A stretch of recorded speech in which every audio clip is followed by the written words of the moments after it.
So this is our second presentation for American football. This PPT is named as How to Tag. So here this will basically tell us everything about the tagging panel, the columns that will be used in American football tagging, the kind of basic rules that are very important, the groups that are there in tagging. Everything will be explained. The dashboard that you will be using to tag everything will be explained in this presentation. So let's begin. So this is our Huddle Assist site, www.huddle.com, wherein once you get your login IDs and password, you will log in. You will have to request a production game when you come and shift. And I will show you what the dashboard looks like. So when you click on this site, you have to log in, and once you've logged in, this is what will open here. You will see your name on the right top. Always make sure that you check your name on the right. Make sure that you logged in into your account. Then you can see your analyst. You can see the different tabs. First is general. General will show you all the production games, live production games that are available right now. So there are 35 games currently, the number of jobs available. Here I have a tab request assess job, and I have to claim a new game, request a new game. I click here and a game will appear from the queue on my dashboard. Here what I can see below here are the details of my previously tagged games, my tagging time, my date, the name of my game, everything will be here. So it's easy to identify and to know what all games you've done previously. Here next to this I have another tab which is important to us, which is training. So in training, you will obviously have all the training games that you will be doing in the training period. These are the number of jobs available. Again, request training job and your previously tagged training games with your quality scores. And when you click here, you have all the errors and the corrections of your training games. So this is about the two important tabs that you have here. Coming below, you have these sport names that you might have to use whichever sport you've learned. So now for us, important is football because we are doing American football. This is the tab we'll have to come because now we are doing training. We'll have to be on the training tab. Always check this that you are not on the general tab and you're not requesting any live game. Make sure that you always request training game. Under training, you have to come and check the sport. I have so many sports, but you will only have football. So you click here. So you might not even see this tab because you might only have football access. So you will just come here. You will be able to see the number of games available. You come here. You request a training job, and here again you can see all your training details. Let's go back to the presentation. So this is how an earlier dashboard looked like, and this is what your current dashboard, upgraded dashboard looks like. Let's go next. To request a game, click on the orange request button. But for us, the request game button is blue color here. This is where you will click to request a new game. And then this is the earlier dashboard where it shows us that a game has been claimed. I will go here. I will request a game from training football, that is American football. I click here. A game appears on my dashboard. So job name is the name of the game. Process, because it is assist and it is a training job, it is assist training. Job is the name of the sport that you are doing currently. You will see your progress as in when you are tagging your game. Now this is very important. Job due in. This is the time in which the game has to be returned back to the coach, completely tagged. So usually our turnaround times are varying from 24 hours. Like within 24 hours, the game has to go back to the coach.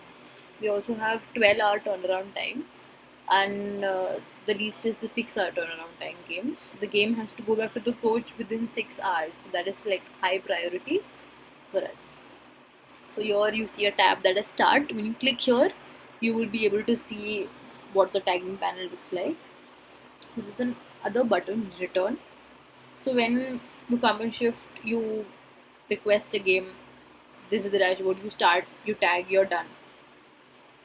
Now once you've done, you have to go home and you want to return the game. You do want the game on your dashboard. So there's a button, there's an option return, which will return the game back to the assist queue, and somebody else can claim it. This I'm talking about the live production games.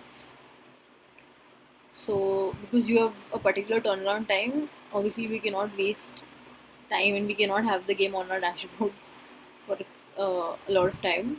So we have to return it so that some other person can take over the game and then finish it within the given time. So let's come back. So this is what our tagging interface looks like. Once you've clicked on start breakdown or the start blue button over here, this is the tagging interface, what it looks like. I will explain it to you on my dashboard. I will click on start. So this is what your tagging panel will look like. And first thing you see on the right is notes. You will cancel this. So you see certain buttons over here. You see certain tabular format below. So let's look at some video buttons. This is what your video will look like in this rectangular box.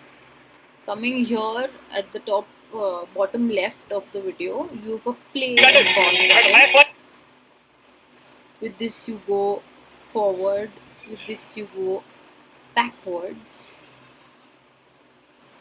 and this will take you a little more back if required. But you can also move this with your mouse as and when required. Coming to the right, there is a setting button. When you click here, you have three things that are displayed. First thing is angles. So here you have some games that will be recorded in maybe different angles. So you can change the angle from this. The second is a playback mode, that is loop clip. So when this is clicked, once your video reaches the end, it will again start playing. So it plays on a loop. It doesn't pause after it is done with this timeline. So the last one is option. So we have audio. When you click here, you can turn on the audio and turn it off if you don't want it. You have the last option is auto fast forward. Now that you're learning, now you don't need to do it in a fast forward mode. You can do it in normal play. Very slow. That's how it will look like it's normal play. And when I click on the auto fast forward, the video is running in a fast forward mode. So when you get used to the terms and the tagging panel, you can use it in auto fast forward mode. Okay, so this is about the video. Let's come on here in the top right. You have something written as ATSS versus opponent. Now what this ATSS is, this is known as your home team or the coach team.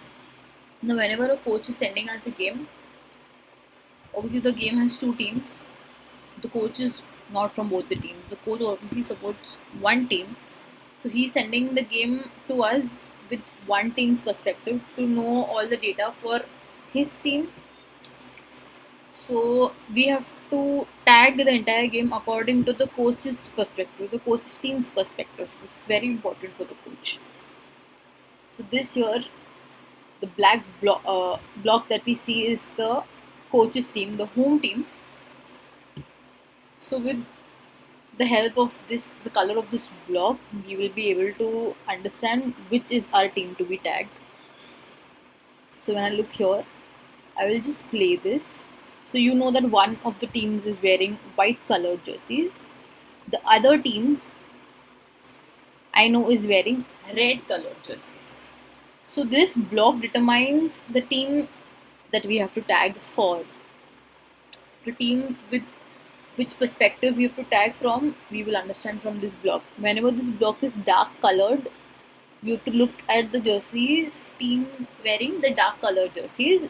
Whenever this block is white in color, we have to look at the team wearing lighter colored jerseys or the white colored jerseys.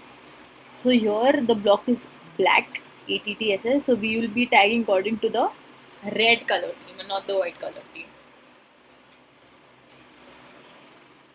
And below this you have a progress bar which says 0 clips tagged, because nothing as of now we've started tagging, but once you start tagging one level, you will see that this progress has increased gradually. Okay, so let's come down to this table right here.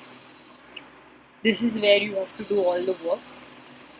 This is your main tagging panel where you have to look at the video above and fill in the details given the column names according to the column names and the data that is required to be filled in that. So I will explain every column to you, the data that needs to be filled in every column. So let's just talk about the overall display. On the left you can see play number. So these are the clips that are there. So the entire video will be maybe like really long, 1-2 hour long. So the coaches have to break down the entire video into certain clips. Every play, like every run play, every pass play is broken down into clips, and then we have the entire game into certain number of clips. When you scroll down, you will see that this particular game is of 147 clips. There are 147 plays in this. So after that, you have this. On the right hand side you see an arrow. With the help of that arrow you can just pull this up and you can pull it down as in when you need it, as in when it helps you to tag. So you can use this on the right hand side. So you see these columns, you see that they are divided with this dark line. So this first two columns that you see on the left hand side of the first black line, this is known as the first group of tagging. That is QTR is quarter and second one is ODK. I will explain what this is. In the second one, from hash to result, all these columns come under group 2. The last one from DN, that is down, the last, that is notes, these 5 columns come under group 3. So you have 3 groups that you need to tag. First is quarter and ODK, that is group 1. Second is hash, motion direction, play type, play direction, result. This is your group 2. Then comes your DN, that is down.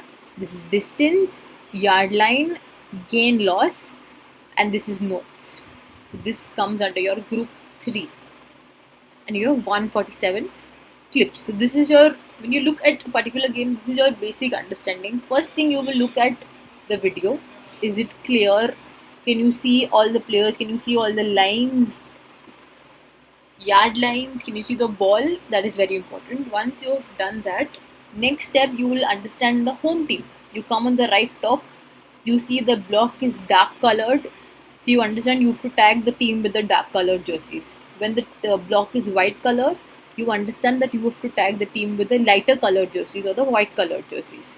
Once you've done that, come down to the tagging panel. You can either reverse this to check the number of plays, or you scroll down to the end and you see that there are 147 clips.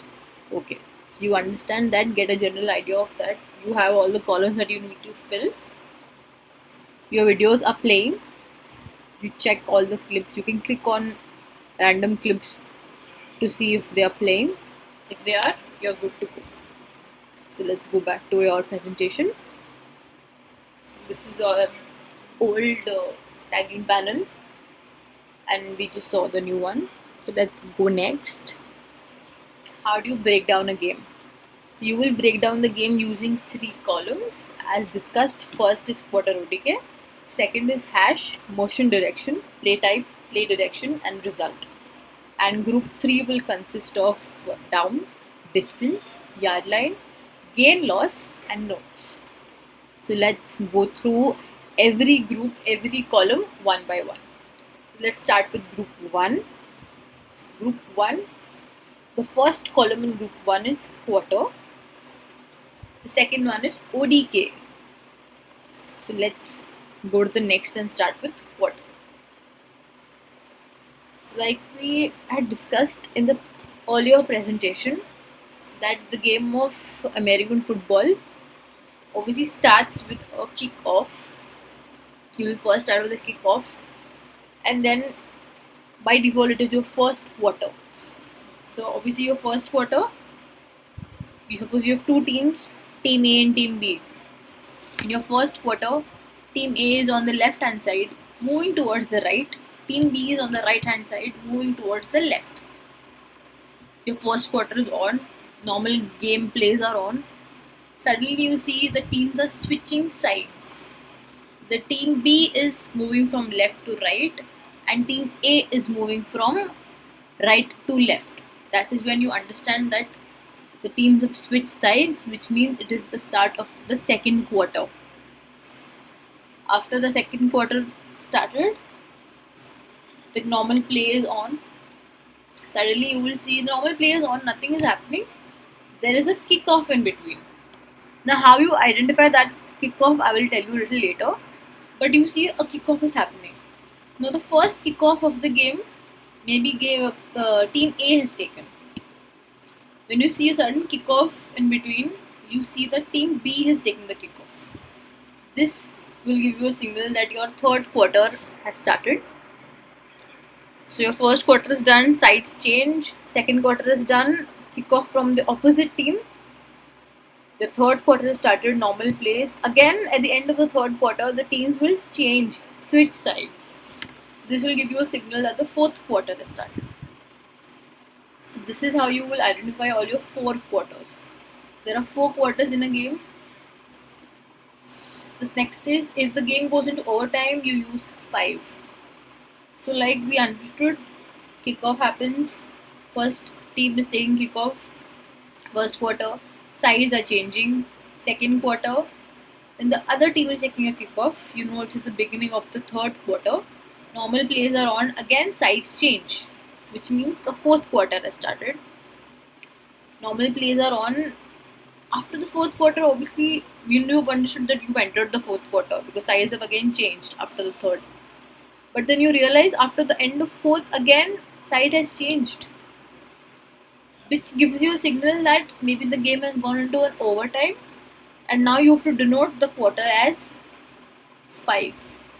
So the input in your column is only 1, 2, 3, 4 and 5. After the 5th quarter, if the side changes again, you will only denote it as 5. There is no 6, 7 input at all. So that is your overtime. So the teams can switch sides a couple of times, but you will only denote it as 5. Like it's written here, regardless of the number of overtimes, always use 5. First fill in quarter for the entire game. Let's go back to our tagging. Let's go back to first clip, first column of group 1, that is quarter. So what you will do here is, you've first seen the home team, you know teams red and team white. So you will have to fill either whichever team you have to support. You've understood that here. So as is the darker colored block, so we will have to support the red team. So red team is the coach team. This is our basic understanding. So obviously your game starts from the first quarter. So always your first input has to be 1. So from your keyboard, or click here and you select 1, or else you enter 1 from your keyboard and you press enter. Then you've come to the second clip. So first you will always go vertically down. You won't go horizontally. So you've come to see clip number 2. Again quarter. Now our basic understanding was the game always starts with quarter 1. We have to identify quarter 2 when the teams are switching sides. Now let's assume that it's team A and team B. This is team B, the white colored jerseys that are playing from right to left, and the red color team is team A that are playing from left to right. So team A is our home team. Let's come to an understanding that team A is our home team. It starts with 1. Till the teams have switched sides, which means till this white team is on the left hand side, playing from left to right, the quarter will denote as 1. So if I see 1 here, I will press enter. I will again press 1. Again, I know that team red is on the left hand side of the field and team white is on the right hand side of the field. So it is still quarter 1. So again, I will enter 1, enter. Still the same, enter. I press 1, enter. So on and so forth.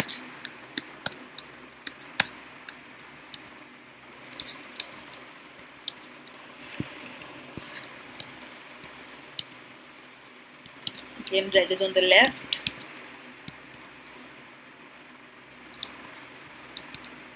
Red is still on the left.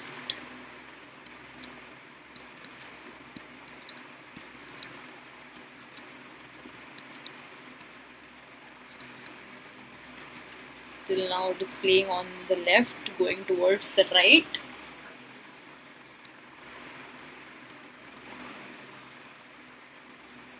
Still on the left. Okay. So let's look at clip number 36. Okay, this team is going from left to right. Here, it is going like this. Clearly, it is going like this. So these people are facing this side, so they're going like this. So we know this. We've already known that this is the first quarter. Come to clip number 37. It is clearly visible that now red team is moving this way.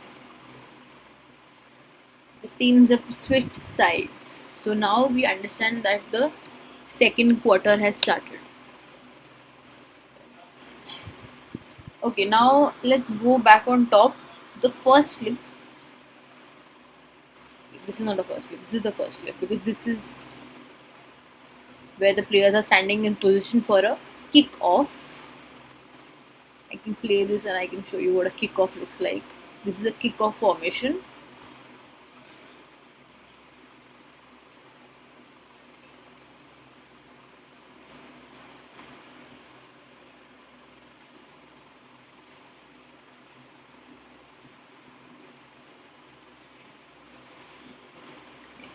So the first kickoff of the game is taken by the white team. So the beginning of the third quarter has to be a kickoff from the red team. Let's just keep that in mind and go back to a second quarter. Let's go here. Now your team red, the home team is on the right. So let's continue. Another thing is we understood that the sides are changing in beginning of second quarter and fourth quarter. But it is not necessary that the side will change at the beginning of the third quarter. It may or it may not. It depends on the coin toss that the teams have before the game starts. So let's go here. Team 2 is on the left. Second quarter, our team is on the right. Second. Probably the quarters are of similar length. So our first quarter was around 36 clips. So similar to this first quarter, our second also has to end around maybe 70 to 75. So let's just go ahead. Just keep an eye out for the red team. They are still on the right. Normal plays are happening.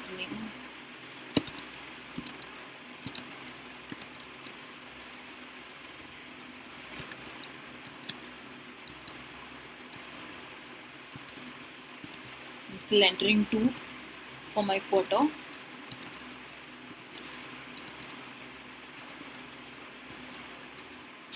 We've reached 20, 17, so let's be a little careful. So let's keep an eye out for a kickoff. The third quarter might start anytime. Okay. Just ignore this. Okay. Okay. So your team white is on the left, team red is on the right. Come at 75. It is a kickoff formation. The teams are standing in this line. The ball is placed on minus 40. The team red is on the left. Let's go back to 74. Team red was on the right. Come back to 75. It is a kickoff. And team red is on the left. Clear indication. Now here the sides have changed. So it may or it may not change for the beginning of the third quarter. But here it has changed.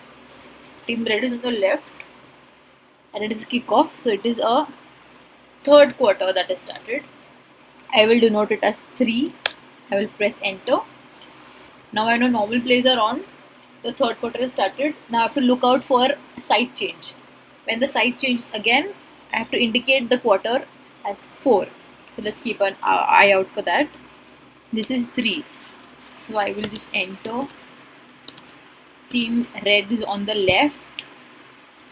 Just press 3 and enter.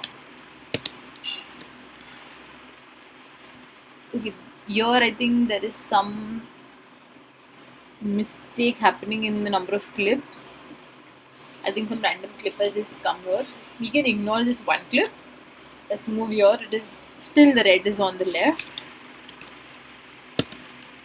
Press 3.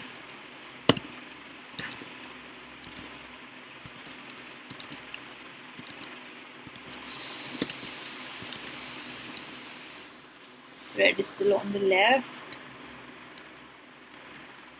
Okay. Still on the left.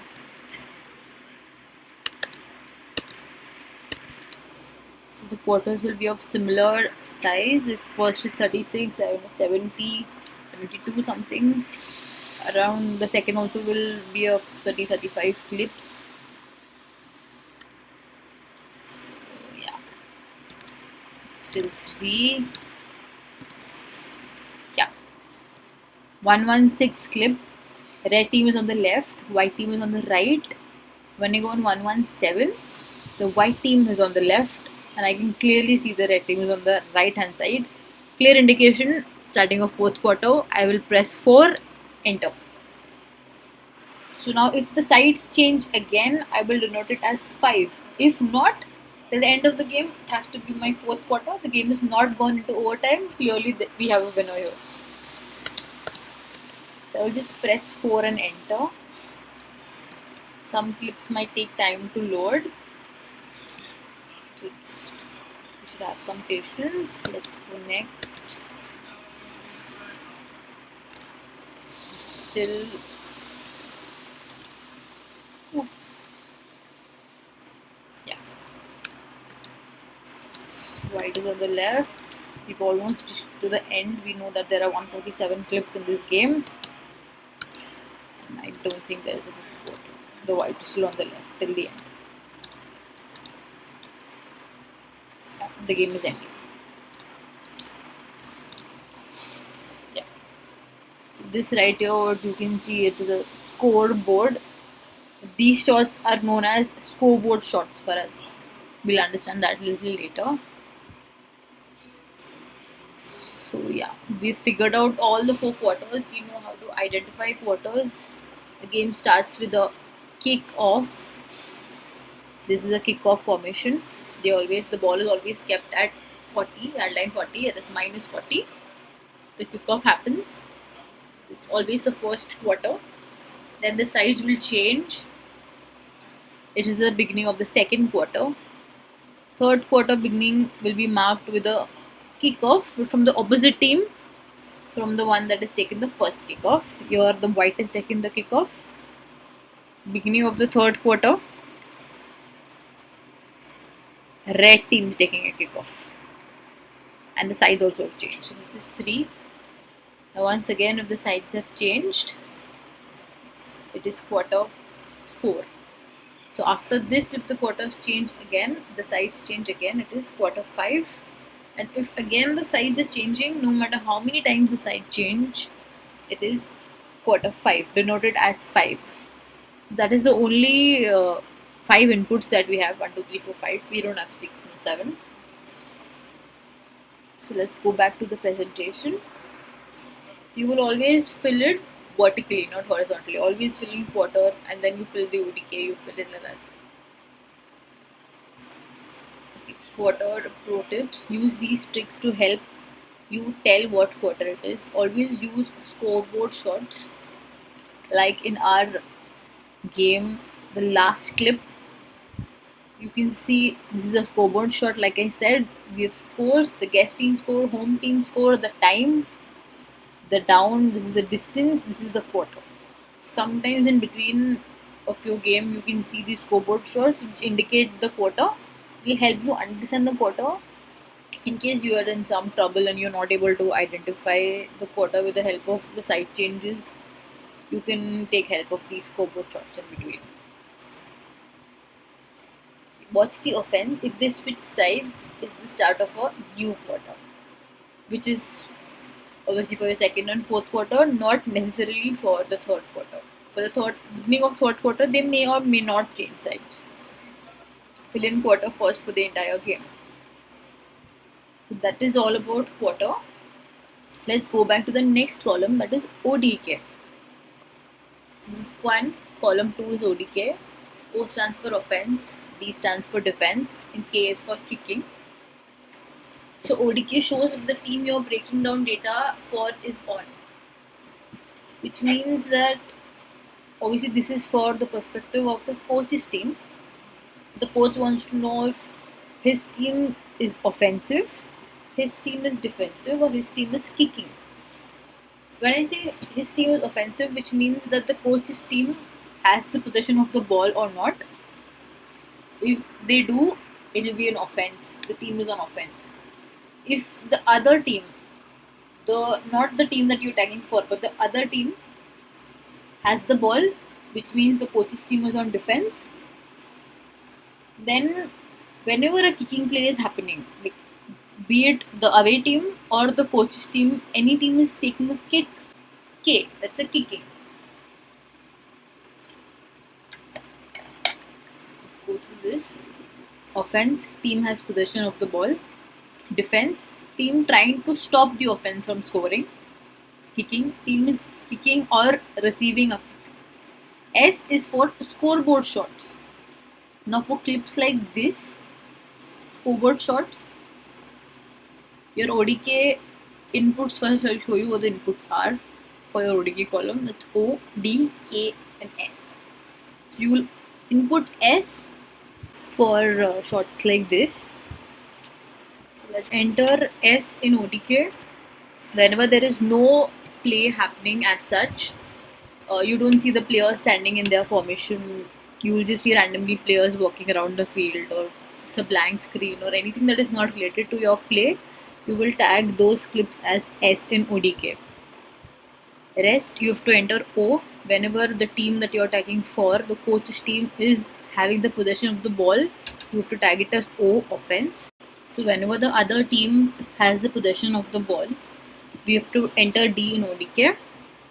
And whenever your team is taking a kick or receiving a kick, you have to enter K in ODK. So moving forward with our presentation,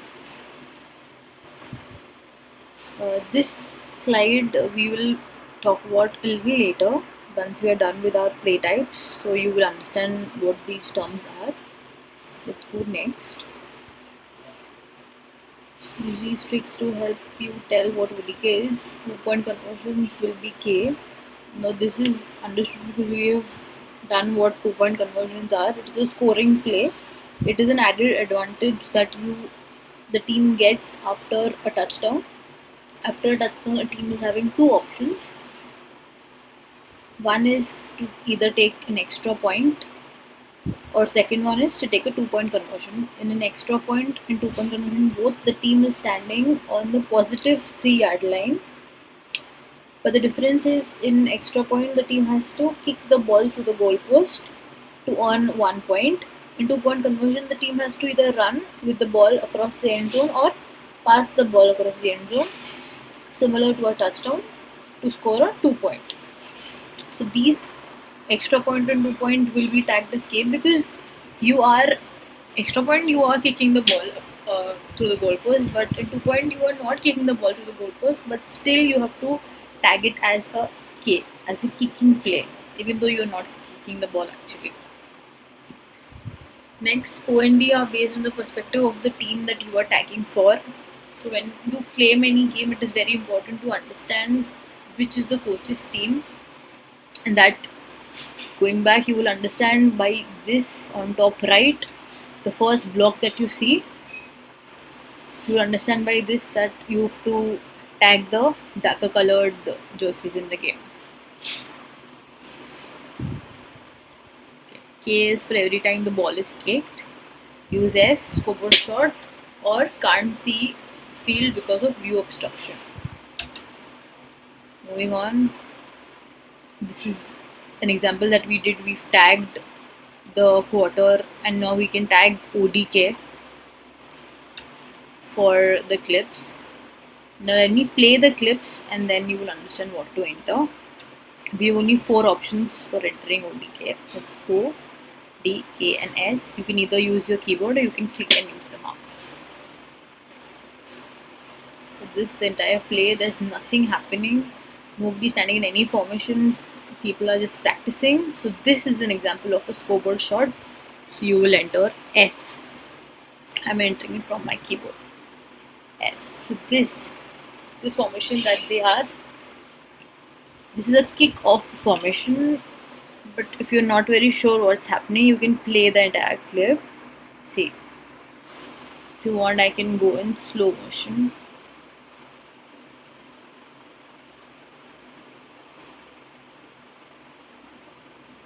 The ball is kicked. This is a kick-off, a kicking play. I will enter K. Now we know that our team is, the coach's team is red team. We also discussed that another way of identifying offensive and defensive team is to look at the referee right behind the teams. The referee with a white cap will be standing behind the offensive team, and the referee with the black cap will be standing behind the defensive team. So now you can clearly see that the white team has a referee behind with the black cap, which means the white team is the defense, which automatically means the red team, that is the coach's team, is the offensive team. So ODK has to be O.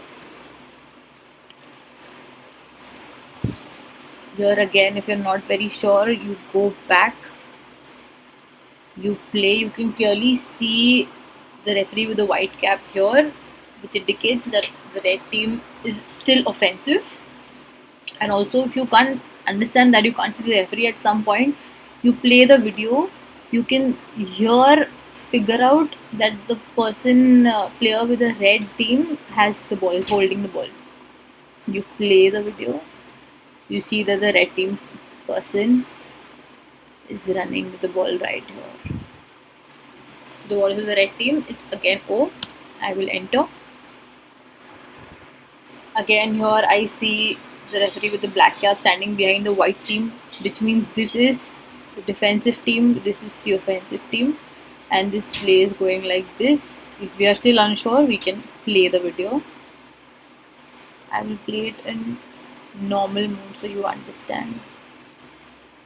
Yes, I hope you can see the ball here. This player has taken the ball and he's running with it. I will enter O. Again here clearly I can see this person is holding the ball, waiting for a snap to happen. Again it's O. Still the same, it's O. Still the black cap referee standing here, it's still O. It is not changed. Still O. Okay. Yes, clearly. 2 things to figure out that the red team is still the offensive team. So the entire game you have to tag with the perspective of the red team. All the plays, the ODK, has to be with perspective of the red team. Next clip is still O. Enter. Again, the referee with the black cap standing behind the white team, which indicates the red team is on offense. Okay. So now check out clip number 17. The black cap referee is behind this team. This is O. Come to clip number 18. The black cap referee is right behind the red team. And when you play the video,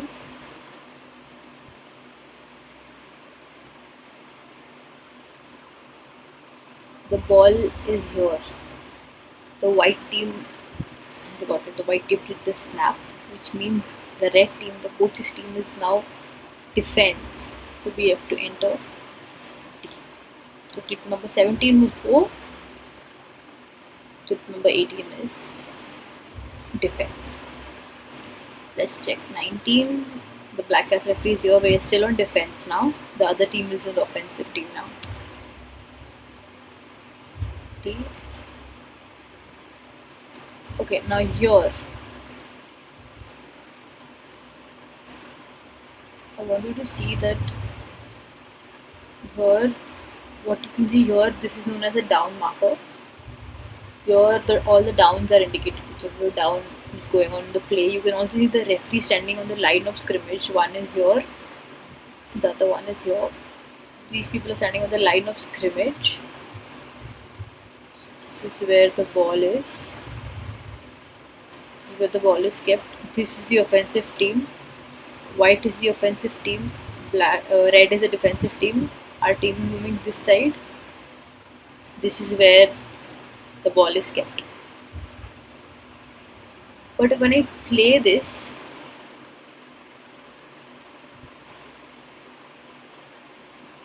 they're coming into a formation. I can see there's one person standing way behind. This is known as the punt formation. They're usually standing like this because this is their fourth down. They know that they're not able to cover the 10 yards in the 4 downs that they have. So they are punting the ball, giving the ball to the other team, kicking the ball to the other team as far as possible. So this will be your punt formation. Wherein white team has the ball, 2 people are standing on the offensive line, like 3 people standing a little behind, and 1 person standing way behind. As soon as the ball is snapped to him, the ball comes to his hand and then he will kick the ball as far as possible. And then after a punt, the next team has to have the possession of the ball, which means the other team will then become your offensive team. The punt is a kick, so ODK, I will enter K. Like we've seen, it is again has to be a kick, but here when I see in this clip, there's something that has happened due to which, that we'll see later what has happened, but due to which there is a kickoff happening, and that kickoff is happening from your 20th yard line. We can just go back and check what happened. I will play the video in slow motion. The ball is right behind. The white team person has got it, but the red team person has tackled the white team member in his end zone. This is the scoring end zone for team red, not team white. Team white was going this way. So the white team got tackled in this end zone, which means this is a safety. The red team is celebrating because they have tackled a player in their end zone. So this is a safety. The red team is awarded 2 points for that. And after a safety, there is a kickoff, but that kickoff is from your minus 20th yard line. That's why when you come to clip number 22, this is a safe kickoff after a safety, which is happening at minus 20 yard line. Team white, because they have to now give, because they got tackled, they have to now give the ball to the other team, so they have to kick the ball towards the other team. Next, this is again a K, it's a kickoff. 22 again is the red team has the ball, so we are tying for the red team in ODK. We have to enter O. Again it is O. go again. So I have tagged 25 clips to give you a rough idea when you tag SKONT. So ODK is always tagged from the perspective of the coach's team. Let's come back. We've done this small exercise on our live game. So that's all about group 1. Group 1 we talked about water, all the four quarters, how do you identify them, how do you tag them, what are the inputs for quarters. We have 5 inputs for quarters. Next we talked about ODK. ODK has 4 inputs, O, D, K and S. S is for scoreboard shots, blank clips, and also for clips where there's no play happening. Next group we are going to talk about is group 2. Group 2 has 5 columns. So this is your group 2, that is hash, motion direction, play type, redirection and result. Very important. Group 2 is clearly very important because it actually talks about what play is going on, which direction the play is going on, and what happens after the play has happened. So 2 more most important columns here is the play type and the result. A play type tells you what play has been done and what is the result of that play.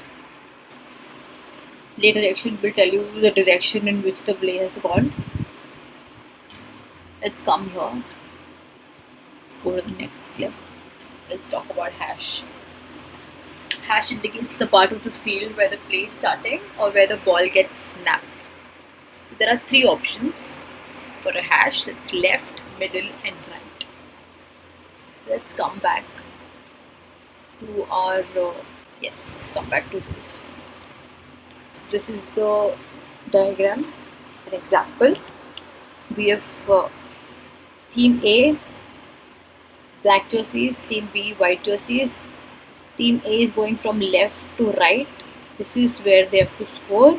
Team B might be traveling from right to left. This is where they have to score whenever they have the ball. So we know that hash is these small lines that are running parallel towards the sideline of your field, these small lines. So they will change according to each team's perspective. For team A, because team A will be going like this, I will draw and I'll show this to you. Yeah. So team A is going this way, which means this is the left hand side, this is the right hand side, and this is obviously the middle for team A. This is left, this is right, this is middle. Clearly. And when you talk about team B,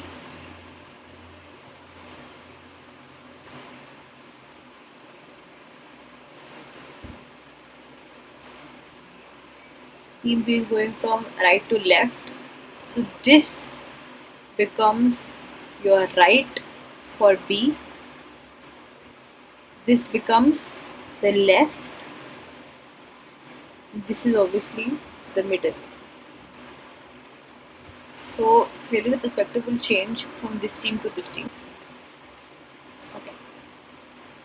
So now let's take an example of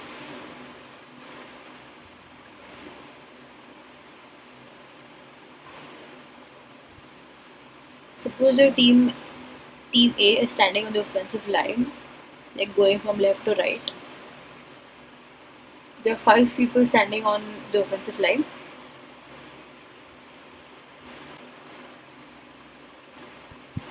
So that's where they're standing. This is my center, my guards and my tackle, and this team is going from left to right. So I know that the last person of these 5, whichever side he's standing on, determines my hash.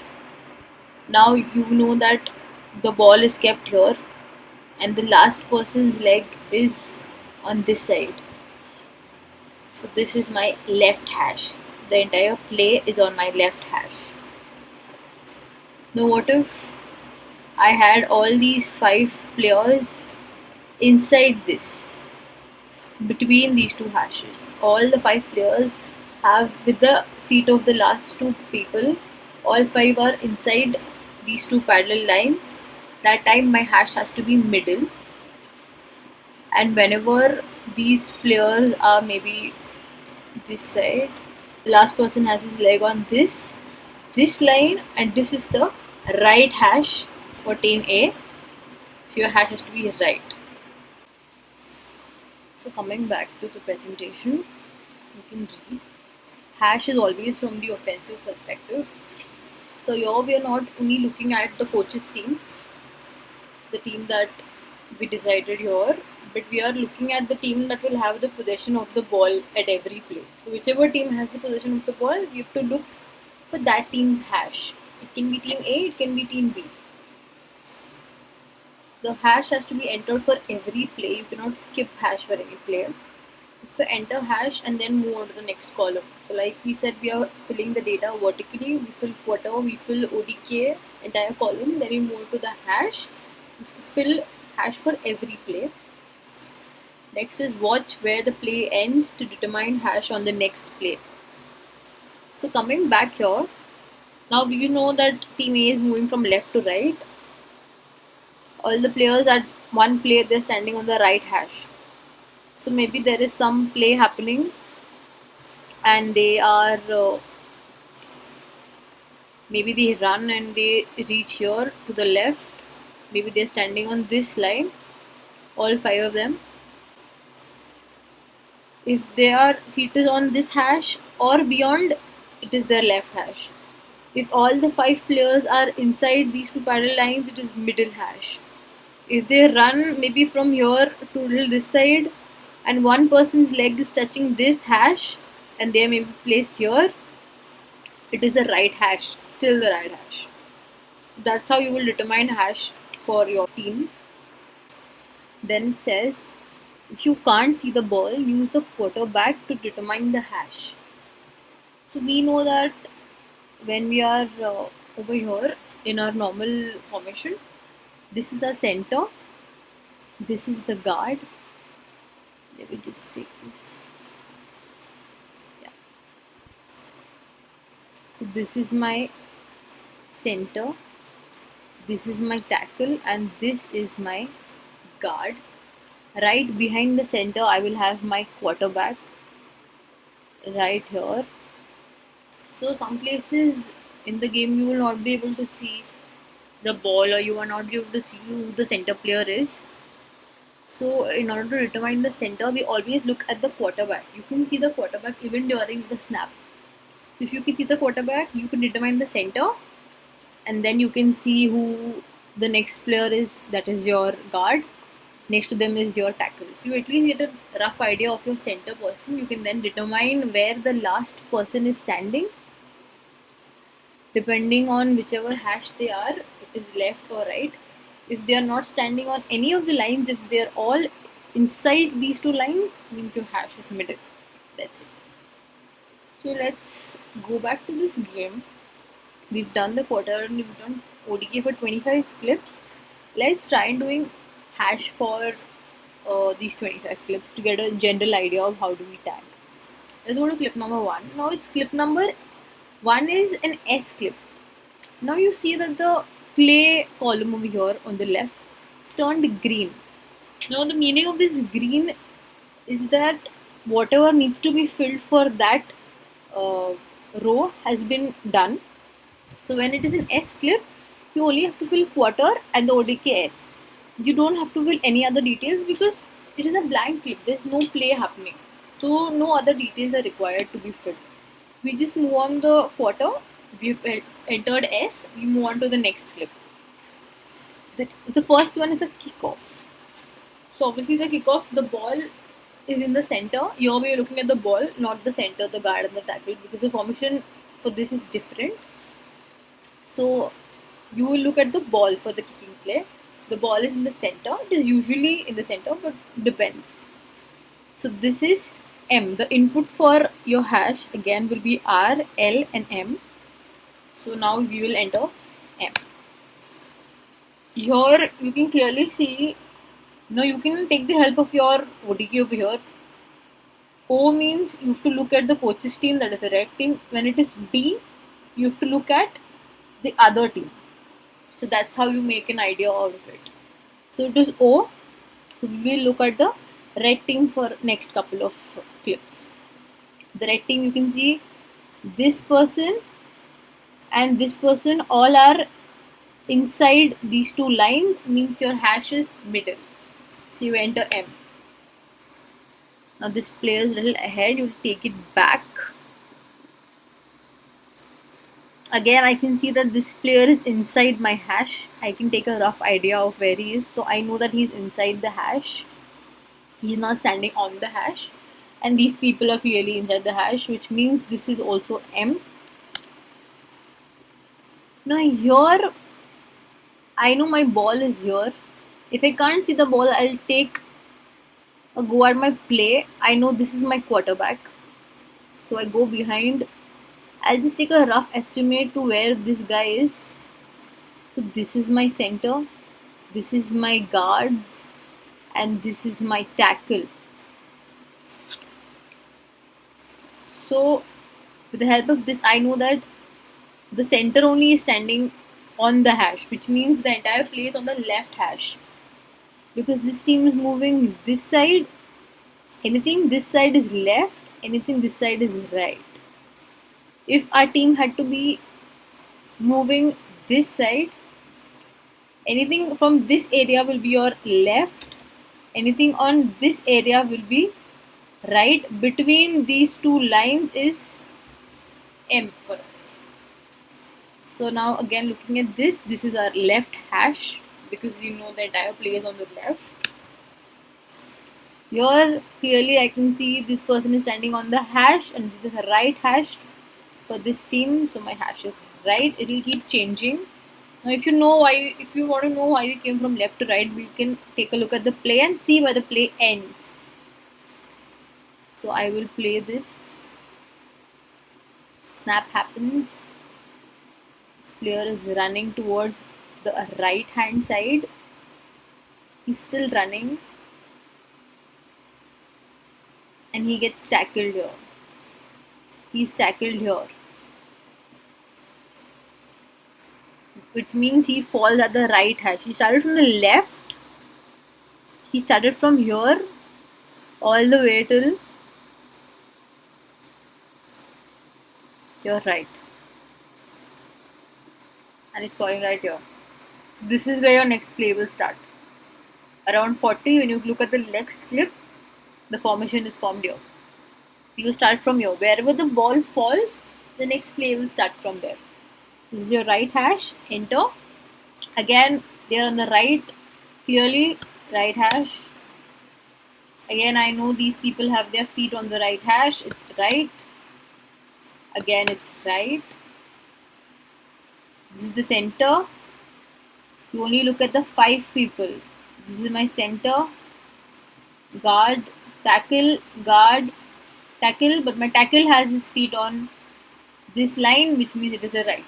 If it was this last person, the 6th person had his feet on the hash, but the other 5 are inside, that time I will know that my hash is middle, not right. So I will only look at the 5 people, the center, and the 2 other people standing next to my center. They determine the hash, not the 6th and the 7th.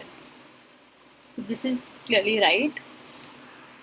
I will enter, either use my mouse or use my keyboard, and I enter right. Enter. Here again, looking at the offensive team, my team is still on the offensive. I'm looking at the red team. We are always tagging for the offensive team. Now this is again right. Okay, here. This is my quarterback. I will just play this video to get a clear idea of where my center is. The person who snaps the ball. This is my center. Guard, tackle, guard, tackle. His feet is not on the left hash. All are inside, which means it is middle. Here clearly nobody's feet is on any of the hashes. Everybody is inside, which means this is M. I will enter M. Again M. M. This is left. This is also left. Now my ODK has changed. If you come to see here, it is defense. My team is on the defense, which means I don't have to look at my team, the coach's team, for the hash. I will look at the team that has the possession of the ball. That is a white team for this play, and the white team is on the right hash because the white team is going from right to left. This side is R, this side is L. Anything in between these hashes is M. All the 5 people have to have their feet inside. Nobody has to be on the hash. So this is clearly right. Again, right. This is middle because this is my quarterback here, right behind him. I'll play this video. So this is my center, 1 2 1 2. So there's nobody who's on the right hash. This M. This is left. If you want to see how they came from M to L, I will play the video in slow motion. The snap happened. This fellow has my ball right here, and he's dropped on this side. If they are going here, they will start on the left hash. If they are falling outside the field, they will still start from this line. They will stand here. This was M. The next one is L. Okay, this is a punt. This is a kickoff. Ball is in the center. M. Again, the coach's team has got the ball again. We are on offensive. So you have to look at the red team now. All 5 people are inside. It is M. This is again. Let me take a closer look. This is my center, guard, my tackle, my guard and my tackle. Oh, I think they are okay. So this will be left. This is middle. This is middle. So coming back to our presentation, we are done with hash. So slide number 18. The offense is moving from left to right. The hash will be L. Given that one of the 5 players has their feet on this hash, or maybe all are this side, it is L. The offense is moving from left to right, like this way. The hash will be right. If one person has their feet on this hash, or all are on the right hand side, then it is right hash. The offense is moving from left to right. The hash will be middle when all 5 players are inside these 2 parallel lines and none of the players have their feet on either of the lines. Then it's hash M. Next column is motion direction. So motion direction occurs when a player lines up in one spot and moves to another before the ball is snapped. Okay, I know this is a little complicated, so let me just ease this up for you. So motion direction is when right before the snap there is one person who is allowed to move on either sides, left or right, and while the snap happens that person is still in motion and then he stops.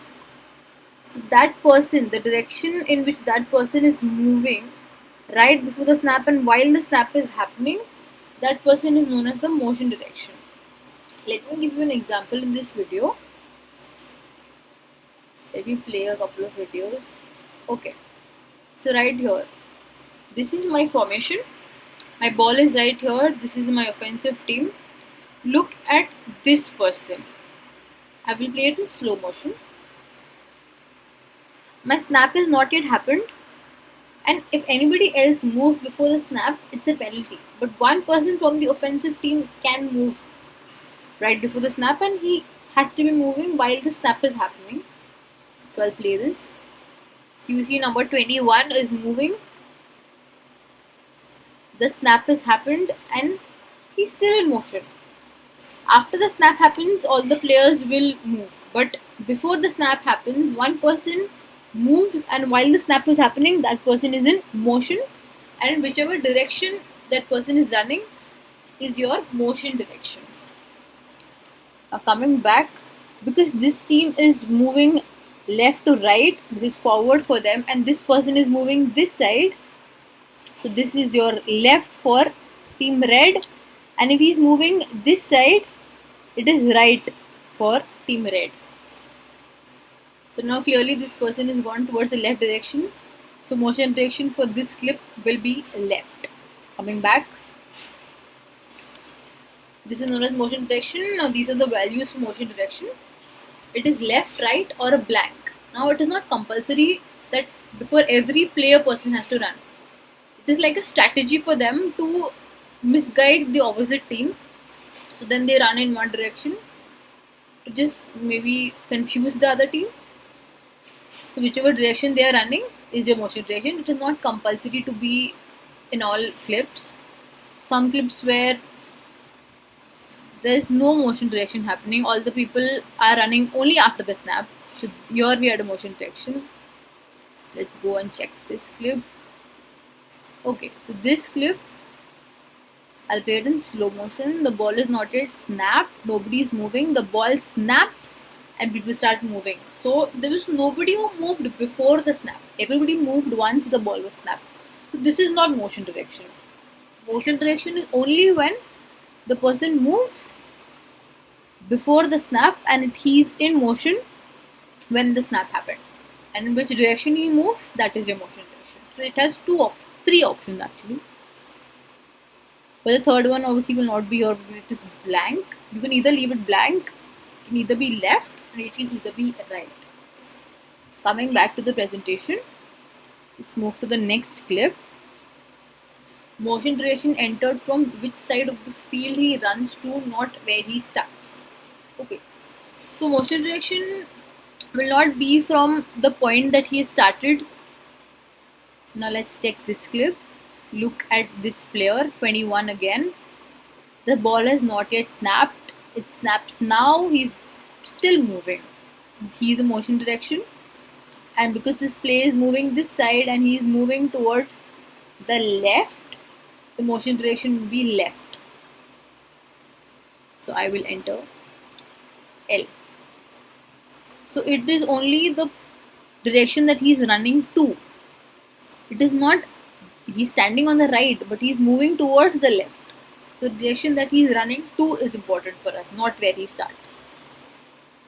Motion direction is always tagged from the offensive perspective. Like we did in the hash, we didn't look at only the coach's team. We looked at the team that had the possession of the ball. Similarly, for motion direction, we have to look at the person in which team he's running. The team that has the ball, he has to be running right before the snap and he has to be in motion while the snap is happening. So do not enter motion direction on kicking plays. This is a very vital point. For kicking plays, you will not have any motion direction because kicking plays have a different formation. So here, the ball has to be kicked. There is no snap or any such thing happening in kickoff. In other places you do, but you don't have to have a motion direction in kicking plays. It will always be blank. So whenever the ODK is K, your motion direction has to be blank. Come back here. Not every play will have motion, like we said. Most of the plays can be blank for motion direction, and only one player can be in motion at a time. You cannot have two people running.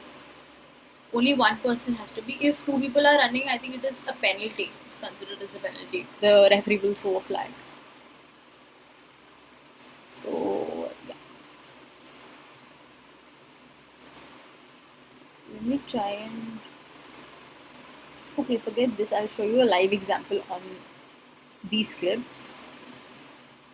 Yeah. We'll play it in slow motion. You're looking at the red team. The snap has not happened. You can see one player running towards the left hand side. Why am I saying left? Because this team is moving forward. So this is forward, this is left, and this side is right. This person is moving towards this, so he is moving towards left. So this motion direction also is left. Here again, let's do it in slow motion. Snap has not happened. One person is running and still running when the snap happened, and it was this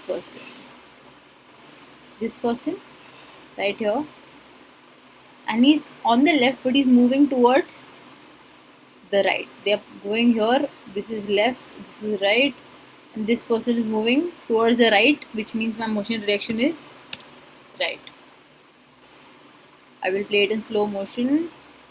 My snap happened and nobody was running. This is blank. I play it in slow. Again, snap happened, nobody moved, no motion direction. Next clip. No motion direction again. Slow motion.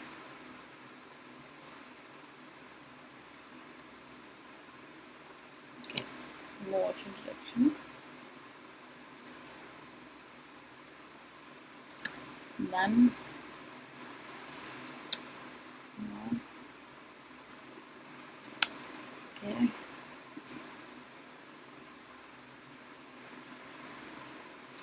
No. No motion direction. Okay. Okay, now your ODK has changed. We are on defensive. So look at the offensive team, that is team white. If anybody is moving before the snap, whichever direction he is running to is your motion direction. This one person, he is running towards the left according to his perspective. He stops and then the snap happened.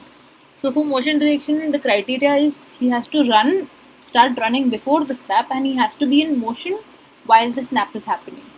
But here clearly the person starts running, snap has not happened, he comes, he's in position, and the snap happens. So here he's not doing like a motion direction, but he's just changing his position. So we don't have to have any motion direction here. Let's move on to the next clip. Okay. Here again nobody moved before the snap. No motion direction. No motion direction. This is a kicking play. We're looking at ODK. So kicking plays will not have motion directions. Again, kickoff, it's a kicking play, no motion direction. Looking at team red here. Because team red is now offensive. Looking at team red. One person is moving to the left. So my motion direction is left. Here the person is moving to the right. My motion direction is right. Okay, looking at team red. Nobody moved, no motion direction. So we have completed our 25 clips. Let's go back. That was all about motion directions. Let's go and move on to play directions. Play direction is the direction the play is going when the ball crosses the line of scrimmage, not where the ball ends up on the field. Okay. So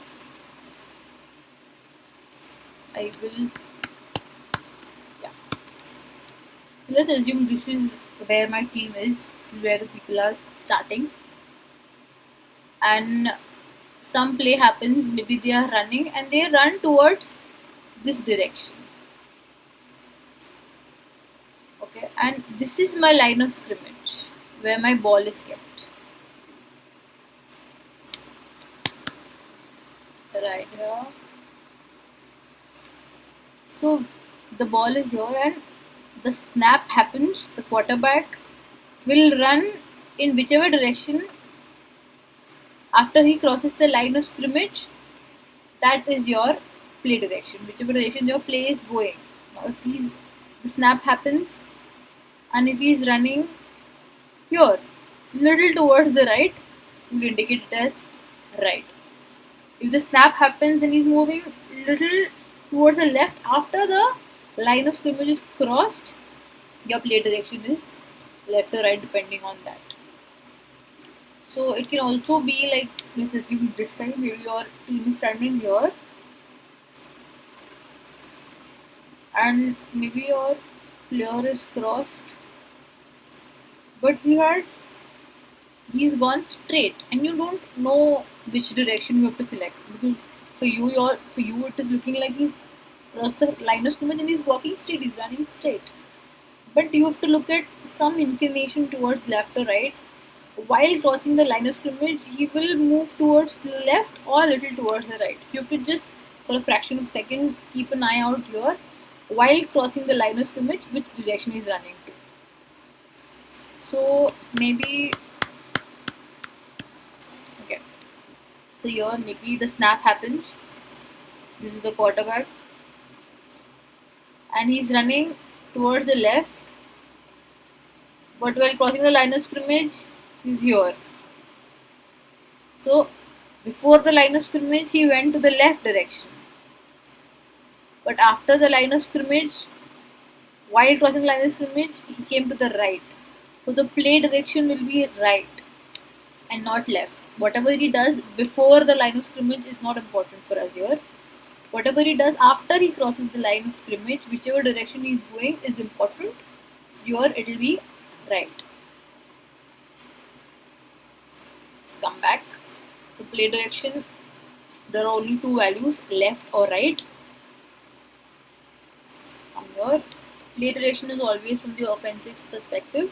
Obviously, because the defensive team is not running with the ball, the offensive team is the one that is actually trying to score, trying to run yards. They have the ball, so we will always tag play direction with the offensive perspective. On passing plays, the direction will be where the ball is caught, left or right of the center. Okay. So here everybody is in position. Red team is the offensive team. I will play it in slow motion. Snap happens,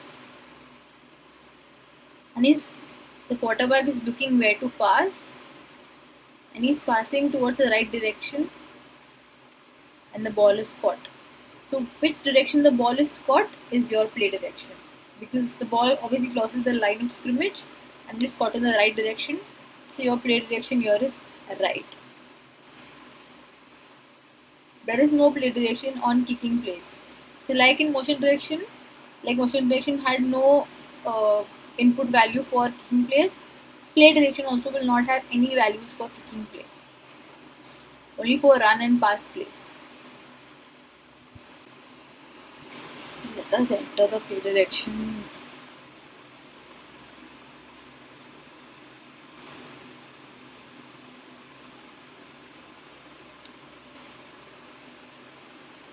Yes, so we don't have to enter anything here. Kicking plays do not have any play direction. We'll just enter the play direction for 10 clips now, and we'll enter the remaining while we are done with the play type and the result. That will help you understand these things better. We'll do these three columns together. So only for your understanding, I'm doing at least 10 clips now. Okay, so this is your formation. You have to look at where they are running to after the line of scrimmage, or where the ball is passed and then it is caught after the line of scrimmage. Let's play. Looking at the offensive team.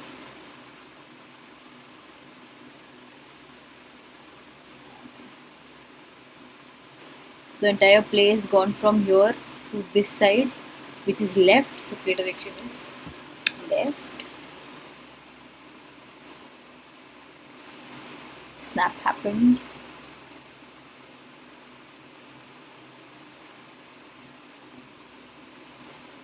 You see one person running here. This is gone to the left again. Play it in slow motion. The person running in motion before the snap has come to the right hand side and is running towards the right while cross the line of scrimmage. Now after this he can maybe again run to the left, but while he crossed the line of scrimmage he came towards the right, which means our play direction is right.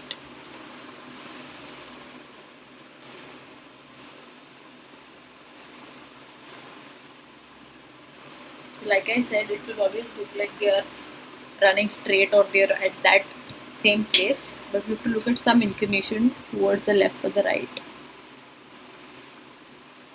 after the line of scrimmage. He is little towards the left, so I will take this left. This is a little subjective. Looking at the red team, passing the ball in the right direction, this is right.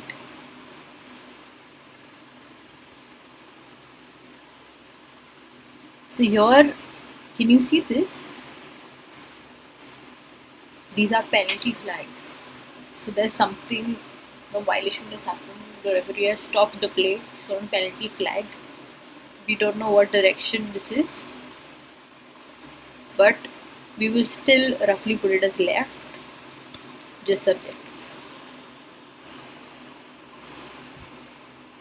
Please come towards the right, I'm putting it as right. Get the right team again, offensive. So again, the referee has thrown a flag. Clearly visible here. Penalty has happened. Penalty has happened because a member of the white team moved before the snap. Yeah, he jumped. That's why the referee has stopped the play. Has given a white team the penalty. Here also it is subjective. You will just put it as left. Alright. Passing to the left side. Left. One more clip. Quarterback is taking the ball, running towards the left while crossing the line of scrimmage. My play direction is left. So that's all about play direction. The remaining we'll tag with the play type and the result. So coming back here, the next column is play type, one of the most important columns in group 2. So play type is entered from tagging as perspective. So we will always tag play type for whichever team we are tagging as. So let's come here. So we are on offense, we are on defense, we are kicking. So it is always from tagging as perspective, which means we are tagging from the coach's team's perspective. For us, it is a red team, so we will consider the play type for the red team here. Unlike the play direction and the motion direction, where we looked at the offensive team, be it our team or be it the other team, but here we're looking at tagging as team, which means the coach's team or the home team. Every play will have play type entered. It's compulsory that all these lines be filled for all the clips. Enter play type and then move on to the next column. Okay, now to enter the play type, I want to go back to my earlier slide, which is this one. So here this explains my play types. So my play types are basically 3 in general.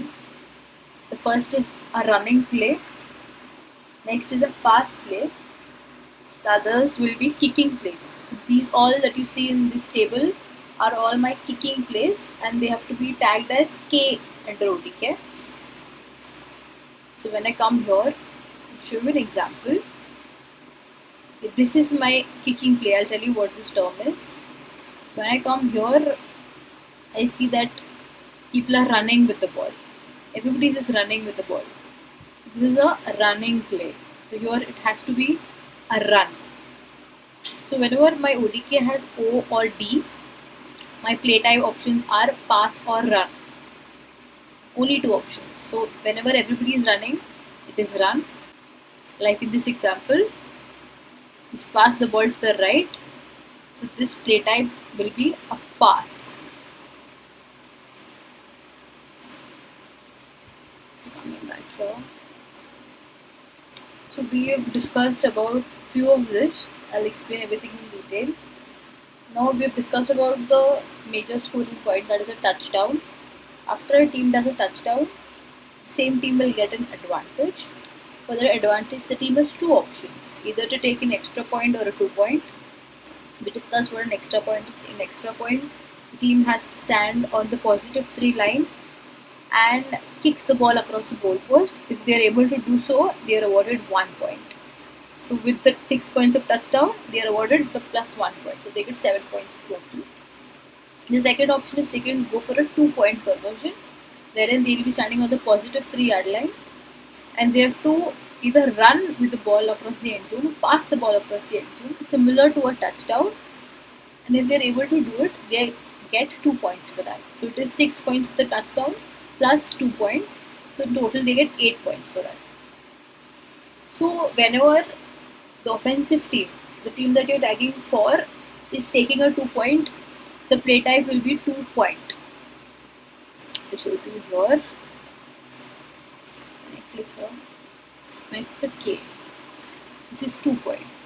So you'll enter 2-point when the team that you are tagging for is taking a 2-point conversion, which means after a touchdown they're taking their advantage. The other one is 2-point defend. You will tag 2-point defend when you are on the defensive team and the opposite team is taking a 2-point, which means they have scored a touchdown and they are taking a 2-point conversion from their positive 3-yard line. That's when you will put 2-point defend in the play type. Right here. This is option 2-point defend. You will enter this. The next is extra point.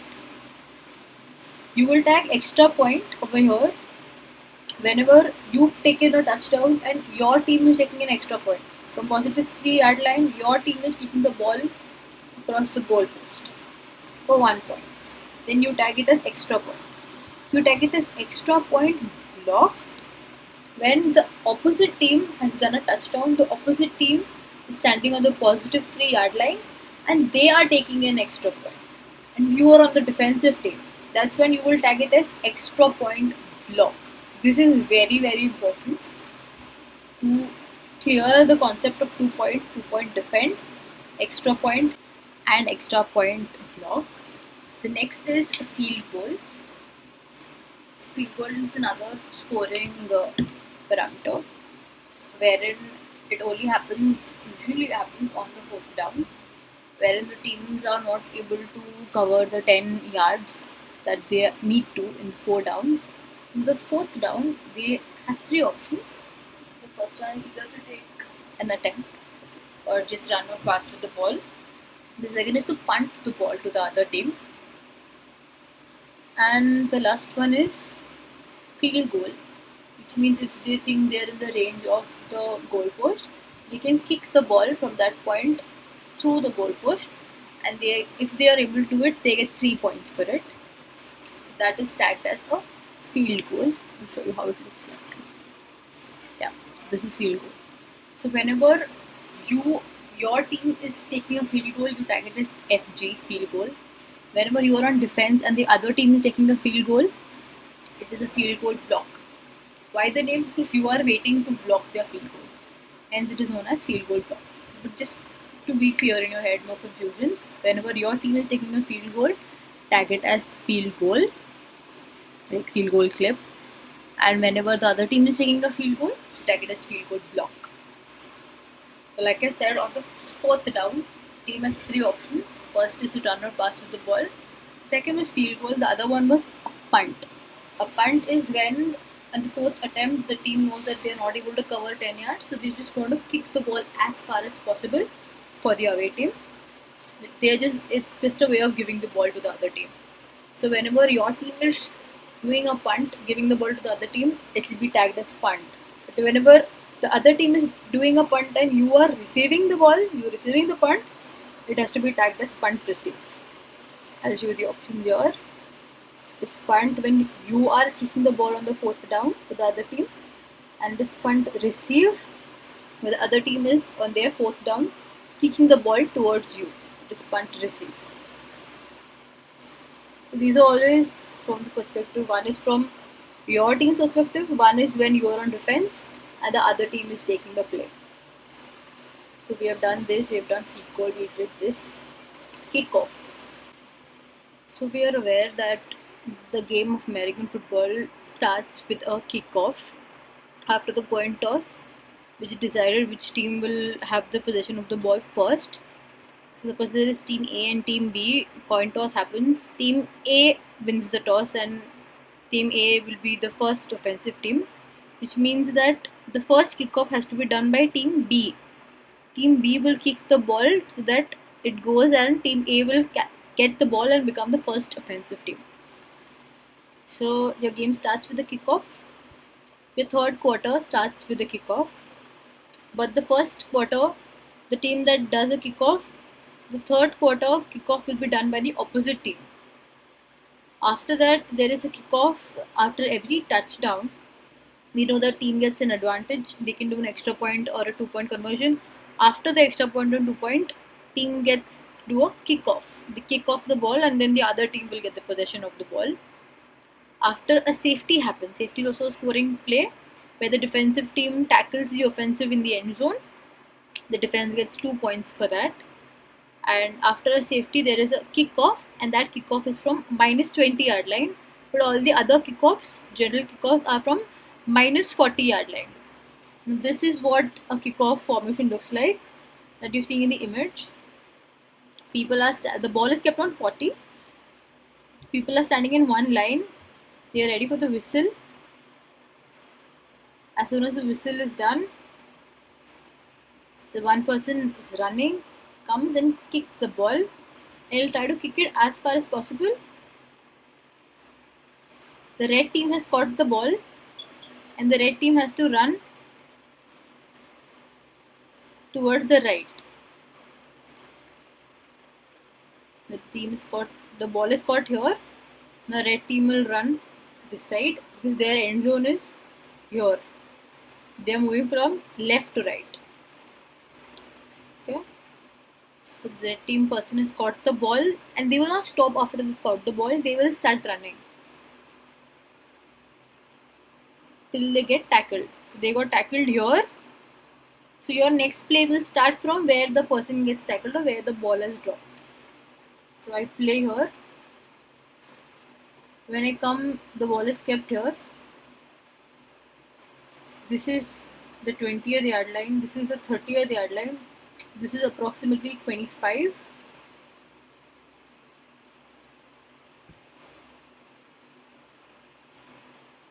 And I can see here, the ball is kept right here. So where the last ball was dropped, the next play is starting from the same point. So that was your kickoff. I'll show you some videos. So I will play this. This is again a kickoff formation. Ball is kept at minus 40. This team, the black team, is taking a kickoff.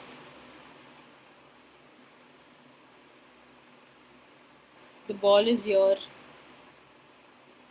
The ball is caught by this team at the end zone, and they have to go this side from right to left. So now this person is still running till he gets tackled, and wherever he'll get tackled, the next play will start from there.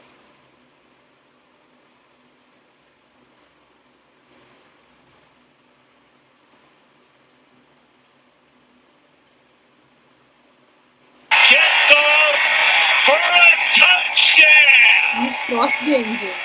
He's done a touchdown. 108 yards for the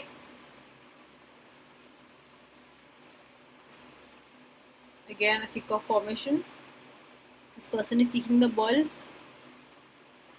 Now this team catch the ball and start running wherever possible. So they've also caught it at the far end, and now they are running because that side is their end zone, the right. He's still running. He's not tackled yet.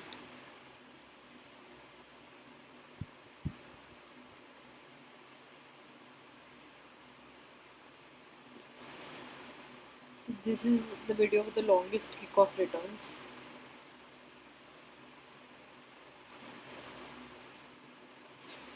Again, a kickoff formation. Catch the ball and start running. This is what a kickoff looks like.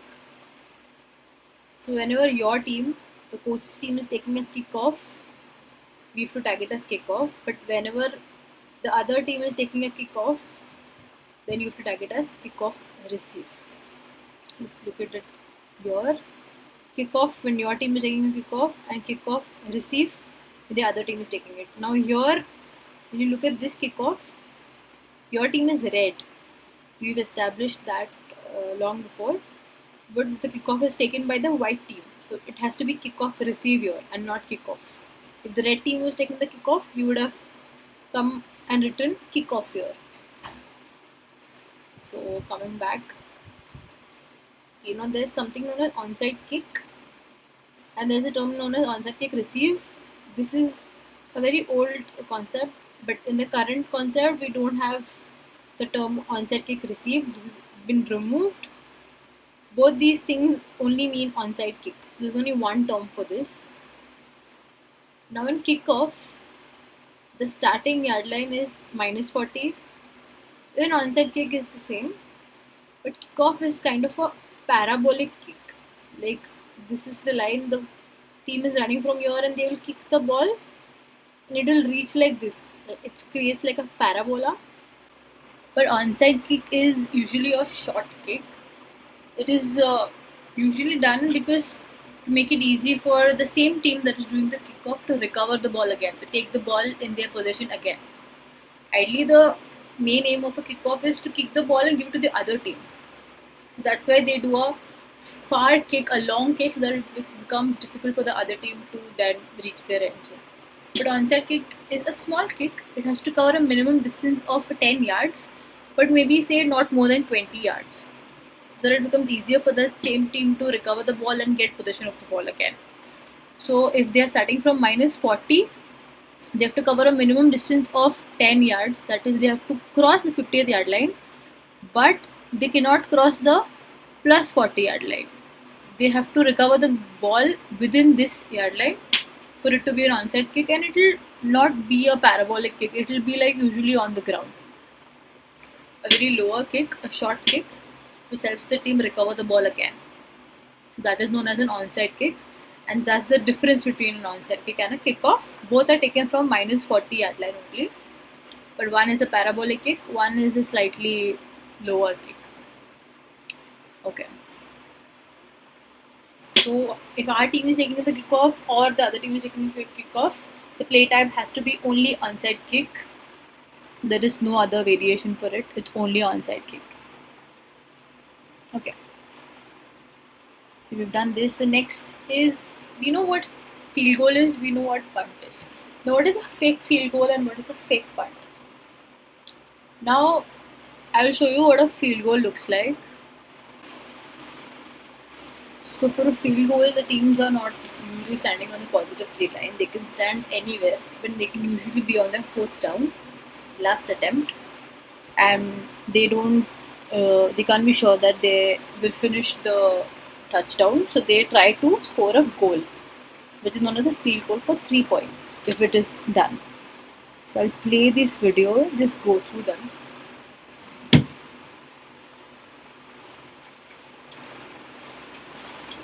The ball is crossed the goalpost, the long yellow goalpost that they have.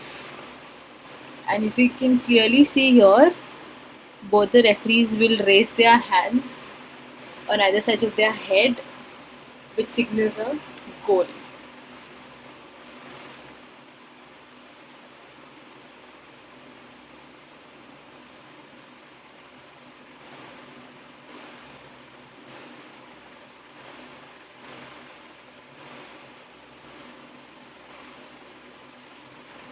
The ball has gone here.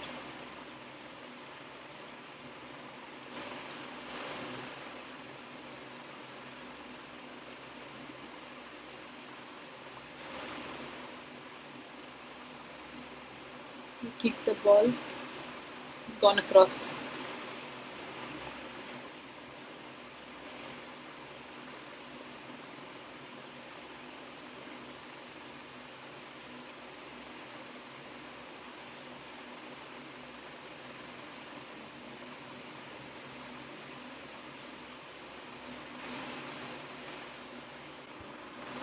Now let's talk about punt.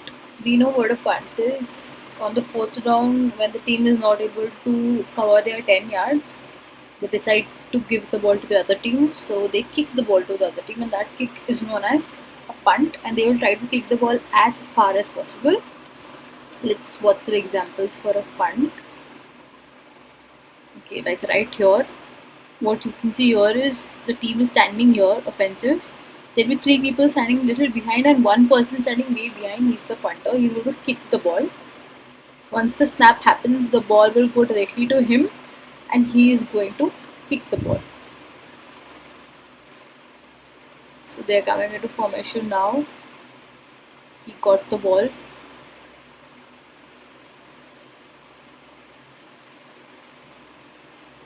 The snap has happened.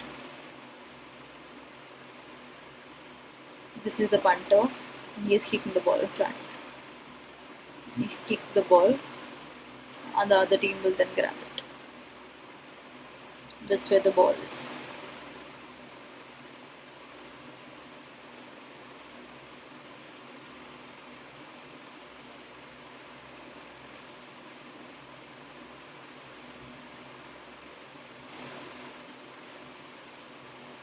This talks about the longest punt. Again, the punter has got the ball. He's kicked it as far as possible. This person spotted and then he will start running.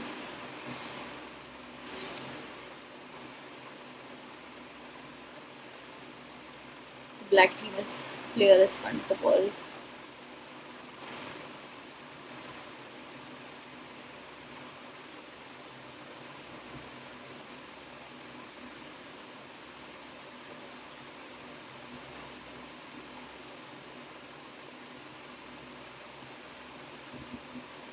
Again, a punt formation. This person has got the ball. He's kicking it.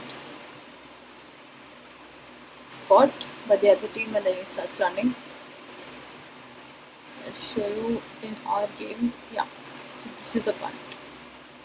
This is clearly a punt formation where the rest of the team standing here. You'll have either one or maybe three to four people standing here and one person standing again after some distance.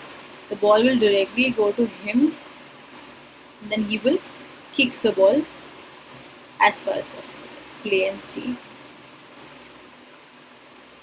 He's caught it and he will kick the ball from his hand itself.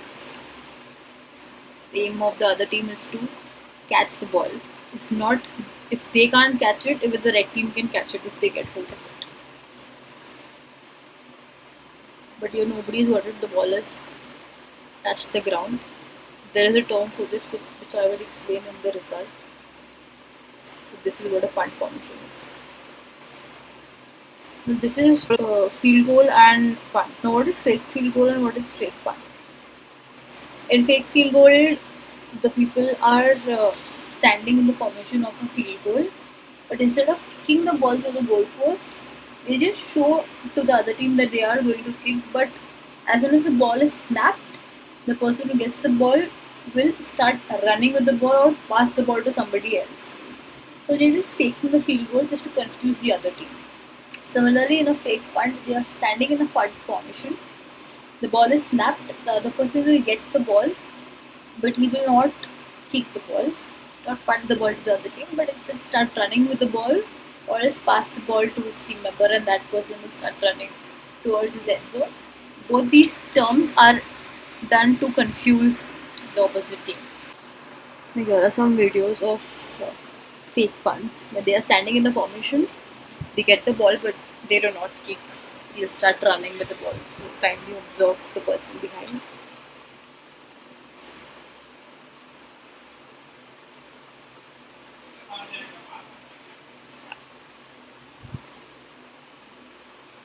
So you will not even realize the ball didn't even go behind. The person who took the snap started running with the ball. And he's done a touchdown.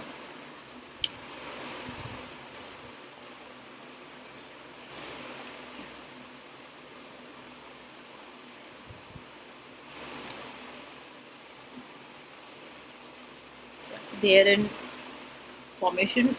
This person was supposed to kick the ball, but he didn't do it. He just started running. So this is another example of a punt, fake punt. instead of kicking the ball, he does the action of a kick, but he starts running with the ball. So that's clearly a fake punt.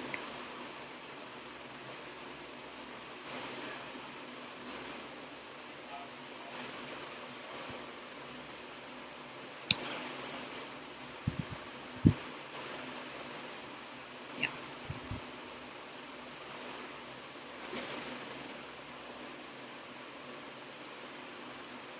So this is a field goal formation where everybody's standing here. The ball is right here with the center. As soon as he snaps, there's one person sitting right here who will place the ball, but the person is going to kick, and then that person will kick the ball across the goalpost. He's placing it, but they just trick the other team. The person who is supposed to place the ball, he just passes it to another team member, and that person starts running. They are in field goal formation, but they did fake it, and they did end up confusing the other team. That is a fake field goal. Again, this is a field goal formation where one person is sitting down. This is also the formation for an extra point. But the difference is field goal is taken in any yard line, but it has to be usually on the fourth down. But extra point is only after a touchdown, and it has to be from the positive 3 yard line. Always. That's the difference. But the formation is the same. The snap will happen. This person here will take the snap, but instead of placing the ball, you must start running with it. And he passes the ball on the right, and this team member gets it. Right here, the penalty flag is shown, so I think there's some penalty that took place. So this trick didn't work. Again, field goal formation. And he ran with the ball instead of kicking it. And he passes it towards his right, and his team member caught it. And they did a touchdown. This is what a touchdown referee signal looks like. His hands above his head. This is for a referee signal for a touchdown, for a field goal, extra point which is successful, 2 point which is successful. Let's look at the last example from this angle. This person is supposed to take the snap. He starts running with the ball, but he gets tackled at some point. So coming back to this slide, let's go through all the play types here.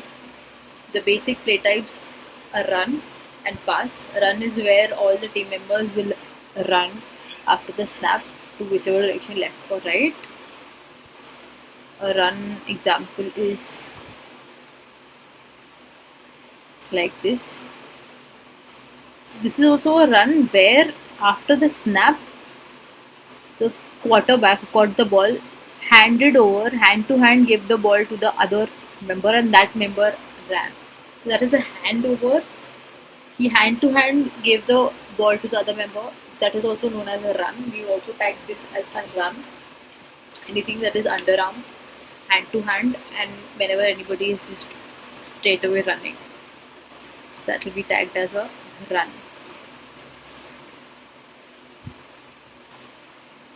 Like here, snap happened, and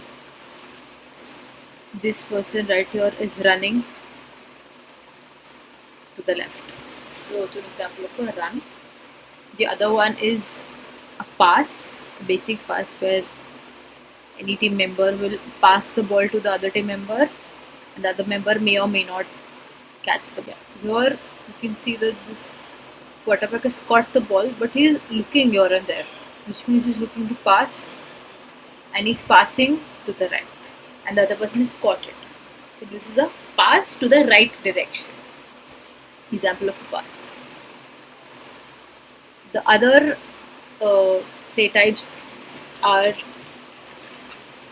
2 point, 2 point defend, extra point block. So extra point and 2 point are added advantages after a touchdown. Team gets two options, either to take an extra point or a 2 point. In extra point, they're standing on the positive 3 yard line and they're supposed to kick the ball across the goalpost to earn 1 point if they're successful. 2 point is to stand on the positive 3 yard line, but to run with the ball or pass the ball across the goal, across the end zone. If they're successful, they will get 2 points for that. If the home team, the coach's team, is taking a 2 point, we'll tag it as 2 point. But if the coach's team is on defense and the other team is taking a 2 point, we will tag it as 2 point defend. If the coach's team is taking an extra point, we will tag it as extra point in the play type column. But if the opposite team is taking an extra point and the coach's team is on defense, we will tag it as extra point block. Field goal and punt are options that the team has on the fourth down. Fourth down, the team has three options: either to just run or pass the ball. Second is to do a field goal, wherein in whichever yard line they are, they're supposed to kick the ball across the goalpost. If they're successful, they get 3 points for it. Punt is on the fourth down when the team is not able to cover the remaining yards. So they will just kick the ball and give to the other team and they try to kick as far as possible. That is a punt. Now fake field goal and fake punt, they are just standing in that field goal or punt formation, but they're not actually kicking the ball. Instead, they will start running with the ball or they will pass the ball to the other team member and they will start running. So whenever your team, the coach's team is taking a field goal, we tag it as field goal. And whenever the other team is taking a field goal, we will tag it as field goal block. Similarly, for a punt, when your team, the coach's team, is taking a punt, we'll tag it as punt. And whenever the other team is taking a punt and we are receiving it, we will tag it as punt receive. Kickoff is at the beginning of the first quarter, beginning of the third quarter, that is the second half. After every touchdown and after a safety, there will be a kickoff. Whenever your team is taking a kickoff, you will tag it as KO. And whenever the other team is taking a kickoff and you're receiving one, you will tag it as kickoff receive. Onside kick receive, the term has been removed. We only have onside kick. The difference between onside kick and kickoff is that kickoff is a long parabolic kick as far as possible, usually beyond 20 yards. And onside kick is a shorter version of a kick. It has to cover a minimum distance of 10 yards but not more than 20 yards. Onside kick is for the same team that is kicked to recover the ball again and attempt to recover the ball again. So that's about your play types. All these play types that I mentioned in this table will be tagged as K under ODK. Even the 2 point defend and 2 point wherein you are not actually kicking the ball, but we will still tag it under K. Rest all the other plays are a kicking play. Even fake field goal and fake punt, we are not actually kicking, but we will still tag it under K.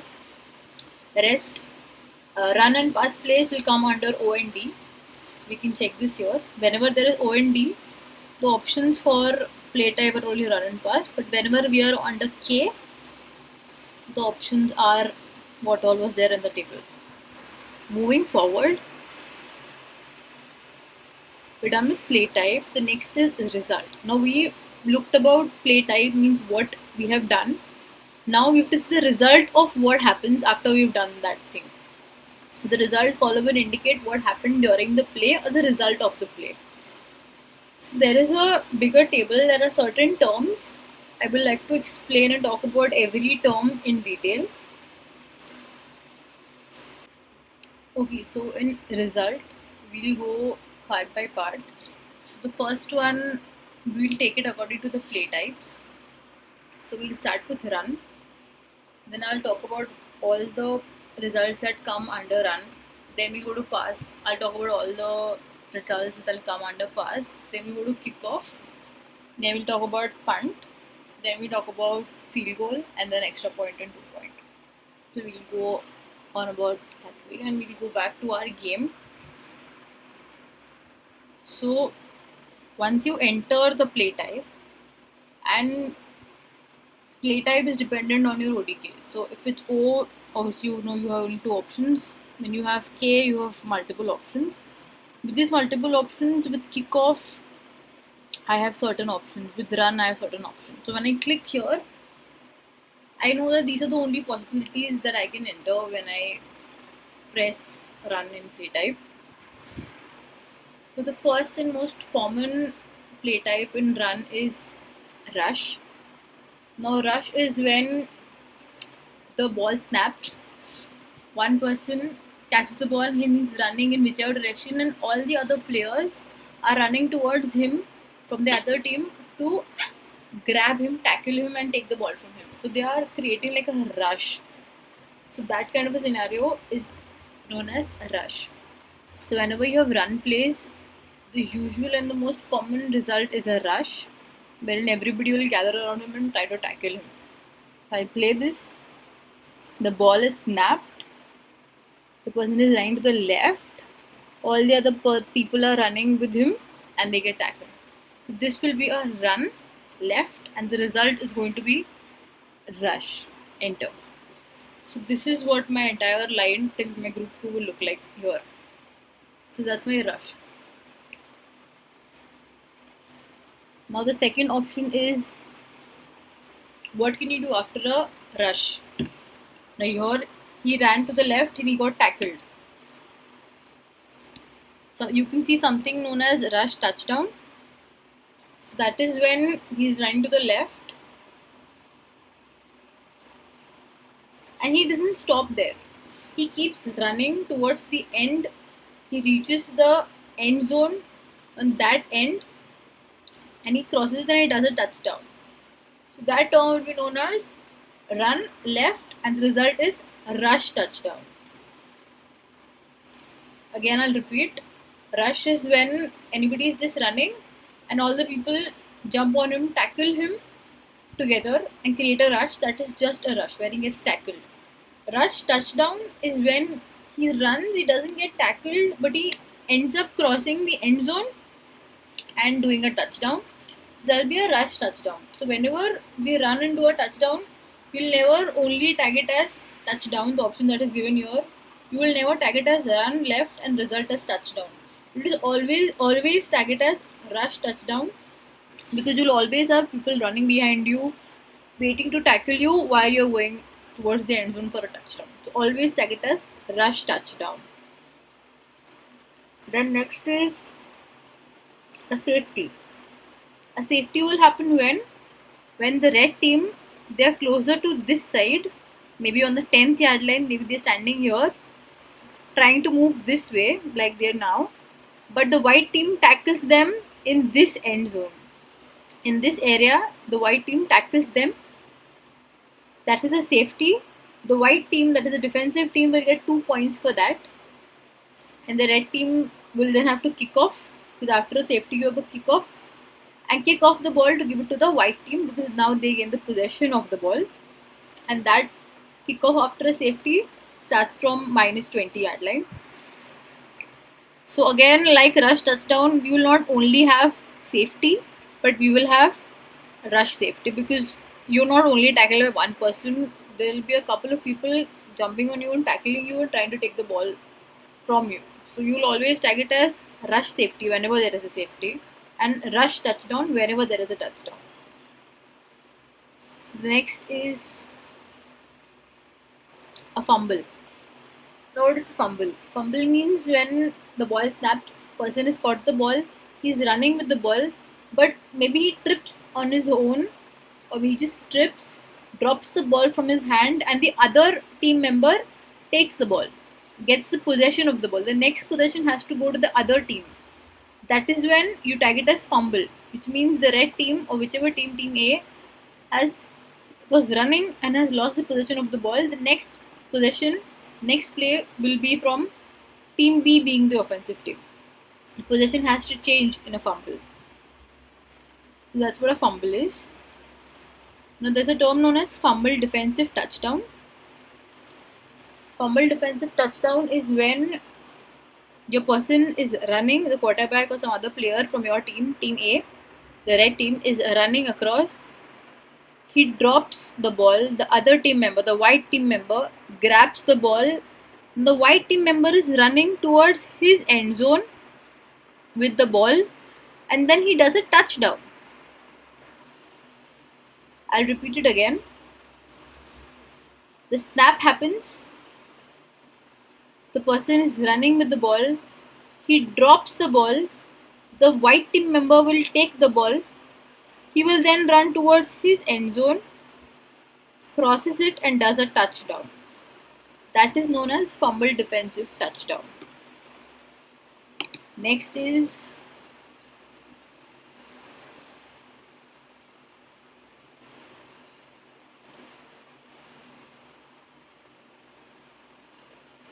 a timeout. So whenever it is up to the teams, whenever they want to take a timeout, the referee will just signal and they will just stop the play. Maybe they are running, and at some point the referee comes and just stops the play. So you will enter a timeout. Usually in timeouts you don't have a play type because they don't run and suddenly in between of the play they stop. They just randomly do. Before in like when they are in formation, the referee will just signal and say that stop, there is a timeout that is taking place. So everybody will just displace. Next play will start from the same down, same yard line. So that's what happens in a timeout. Next is a penalty. So whenever a person is snap happens, the player is running across, and some violation happens, the referee threw a flag. So that's when you have to clearly understand that a penalty has happened. So whenever a penalty happens, whichever team has got the penalty, the other team will get an advantage. So suppose team red is running, team red has done some penalty. So their main motive is to reach their end zone and to move forward towards their end zone. But when this team does a penalty, they will get a penalty of minus yards. So they will move some yards back, which is an advantage for this team because now red team is away from their end zone. Similarly, when this team has done a penalty and this team is on defense, this team gets an advantage. So they will go on plus. They will move some yards forward even without doing anything because the white team has done a penalty. So in penalty you gain and lose some yards.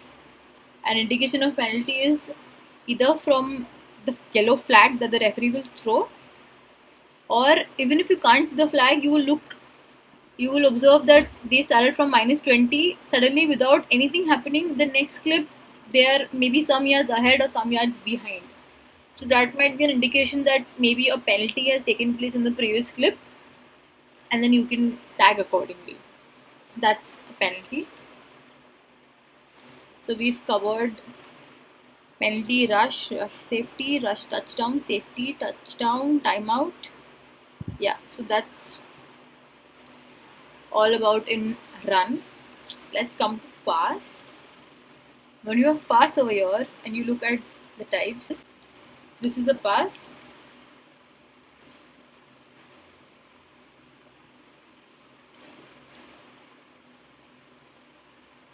Takes the ball. He's passing in the right direction. The other member has caught the ball. Whenever you pass and your team member catches the ball, the result is pass complete. So now he's caught the ball and the play has stopped. So it is just pass complete. And whenever he catches the ball, but he doesn't stop, he starts running towards the end zone and he does a touchdown. That is known as a complete touchdown. The other one is an incomplete.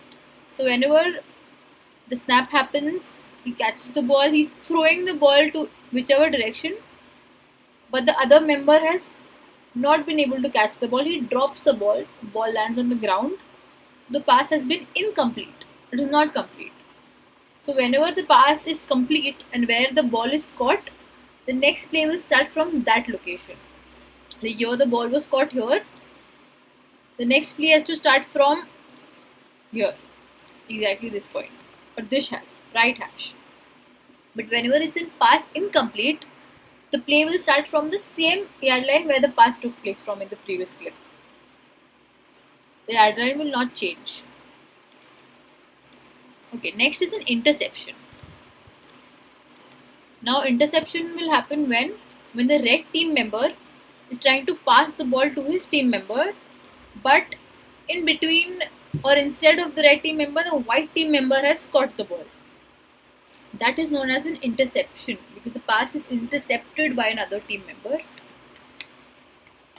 Now there's a term known as interception defensive touchdown. When the red team member passes the ball to his team member, a player of the white team caught the ball and started running towards his end zone, this side, and he did a touchdown. That is, interception happened because red passed the ball, white got it interception, white ran towards his end zone and did a touchdown. So that term is known as interception defensive touchdown. Next is, okay, then it's a fumble. Similarly, like we did it in rush, you pass the ball, your team member, instead of catching it, drops the ball. The other team member will take the ball and then he will run and maybe get tackled at some point. That is fumble. Fumble defensive touchdown is again, pass happens, your team member drops the ball, other team member grabs the ball, runs with it, does a touchdown. Fumble defensive touchdown. Penalty is same like it is in rush. Safety also is same as rush, but you will not have rush safety because rush only comes with run. You will only have safety here. Now there's a term known as sack. This term we didn't see when we went through run. Here you do not have sack. So sack, and there's another term known as scramble. Sack and scramble only come when there is a pass happening. Only come with pass plays. Now what is sack and what is scramble? There are two criteria that need to be fulfilled for sack and scramble. First is, it has to be during a pass or an intention to pass. And the second is, it has to be the quarterback. So whenever you have the people standing in formation, the snap happens, the quarterback takes the ball, he just does an action that he wants to pass the ball. He doesn't pass the ball, but he does have an intention to pass, but he gets tackled by the other team before the line of scrimmage. That is known as a sack. I can show you some examples of sack right here. That will help. Yeah.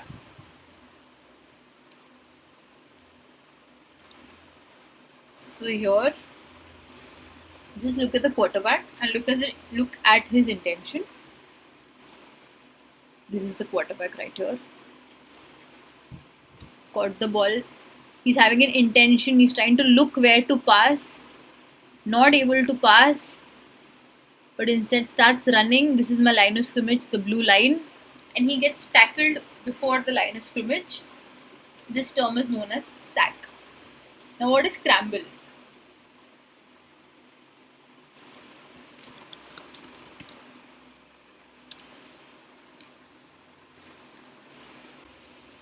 So here, this is the quarterback. Snap has happened. He is having an intention to pass, but he can't find any team members. He starts to run. He crosses the line of scrimmage and then he gets tackled. So that is known as a scramble. Major difference between sack and scramble is one happens where the quarterback having an intention to pass gets tackled before the line of scrimmage. That is sack. And whenever the quarterback having an intention to pass but does not pass, crosses the line of scrimmage and then gets tackled. So that is a scramble. You can look at more.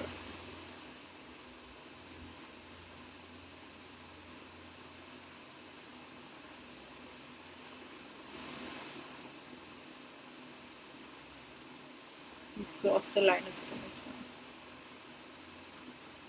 Now we'll get tackled.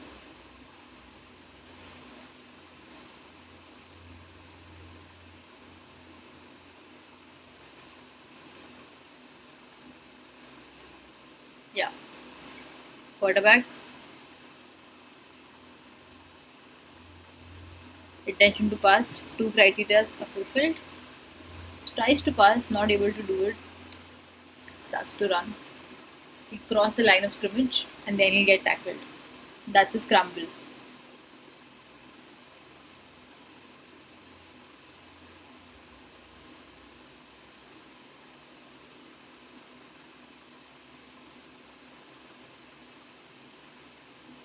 Not tackled. After the line of scrimmage. We have sack, we did scramble. What is a scramble touchdown? Is that first two criteria. First is it has to be a quarterback, and second is he has to have an intention to pass. Once he's done that, snap happens, quarterback intention to pass, looks to pass, does not see anybody, crosses the line of scrimmage, runs ahead, does not get tackled, crosses the end zone, does a touchdown. That's known as a scramble. Scramble touchdown. Then we know what sack is. What is sack fumble? When it is the quarterback, he has the intention to pass. He tries to pass, cannot do it. He comes a little far behind from the line of scrimmage, drops the ball. The other team member grabs the ball, starts running. Next possession will go to the other team. That is known as sack fumble. What is sack fumble defensive touchdown? Again, sack quarterback intention to pass. He's looking to pass. He's way behind the line of scrimmage. He drops the ball. The other team member grabs the ball, tries to run and does a touchdown on his end zone. The other team has done a touchdown even. The sack happened, the fumble happened because he dropped the ball, and the defensive team has done a touchdown. That is known as sack fumble defensive touchdown. Then comes sack safety. We know what is sack, we know what is safety. We can join the two terms together. Sack is when the quarterback has an intention to pass and gets tackled before the line of scrimmage. Safety is when the defensive team tackles the offensive team into their end zone and gets awarded 2 points for that. So sack safety is when the quarterback gets tackled with having an intention to pass, gets tackled in his end zone, and the other team will get 2 points for that. So that's a sack safety. So we're done with pass. Now let's come to kickoff and onside kick. So whenever you have K, you always have these options. So let's start with kickoff first. The options that go with kickoff. So whenever the ball is kicked off and the other team member catches the ball and then starts running or maybe gets tackled there, when the ball is caught, that term is known as a return. Return when all the team members are running to catch the ball and one person gets it. But it's known as a fair catch when the kickoff happens, but there's one member who will signal out to the referee and he's calling out to the ball that it's mine, and no other members from the red team will run towards the ball. Only one person will run, catch the ball. He will first signal the referee saying that it's mine, and then only one person will catch the ball. Nobody else will run and chase for the ball. So that is known as a fair catch. You know what a fumble is? While kickoff, the ball has been dropped by the player's hand and the other team member gets it. Penalty, again, a violation during a kickoff. What is kickoff? Touchdown. White team does a kickoff. A red team catches the ball. The white is doing a kickoff here. Red has caught the ball running towards this end zone and it's done a touchdown. So it's normal kickoff and touchdown. Out of bounds. So whenever the ball is kicked off and it goes out of bounds from the sidelines, from either sides, it is gone out after a kick, it is out of bounds. Whenever the ball is kicked and it goes outside from the end zones, that is known as a touchback. The ball has to go across the end zone for it to be called as a touchback. It's right here. Timeout is the same. Yeah. So these are the options for a kickoff. Let's go and check what are the options for onside kick. Everything is same as the kickoff. There's one option extra that is recovered. So similarly, onside kick, the ball is not a parabolic kick. They will kick the ball on the ground. It will cross minimum of 10 yards, but not more than 20.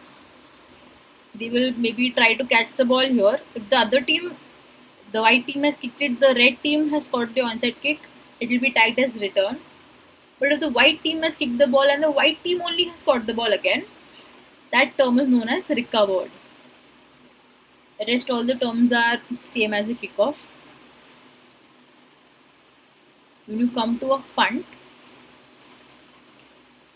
now the first thing here you can see is block and block defensive touchdown. Now what is a block?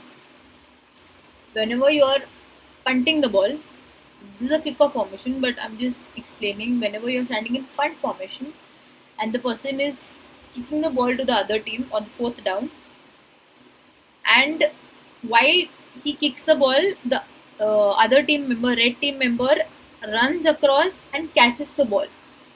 He blocks the kick. Why is he blocking the kick? Because the aim of the white team is to kick the ball as far as possible. But if the red team is able to catch the ball somewhere here, they're able to save some yards and they'll be closer to their end zone. So they will try and block the punt. So that's when you tag it as block. And when the white team kicks the ball, punts the ball, red team has blocked it, taken the ball, and he's running towards his end zone and it's done a touchdown. That term is known as block defensive touchdown. So whenever the punt has happened and the other team member has caught the ball in hand, it is a return. When only one team member signals it and catches the ball, that's a punt, fair catch. When the punt is gone out, punt kick is gone out from the sidelines, it is known as out of bounds. And punt fumble, when you do a punt kick, the other member tries to catch the ball, drops it, the same team that has done the punt has got hold of the ball again. That's a punt and fumble. What is downed? Now, this term is separate, different, and it is only used in punt.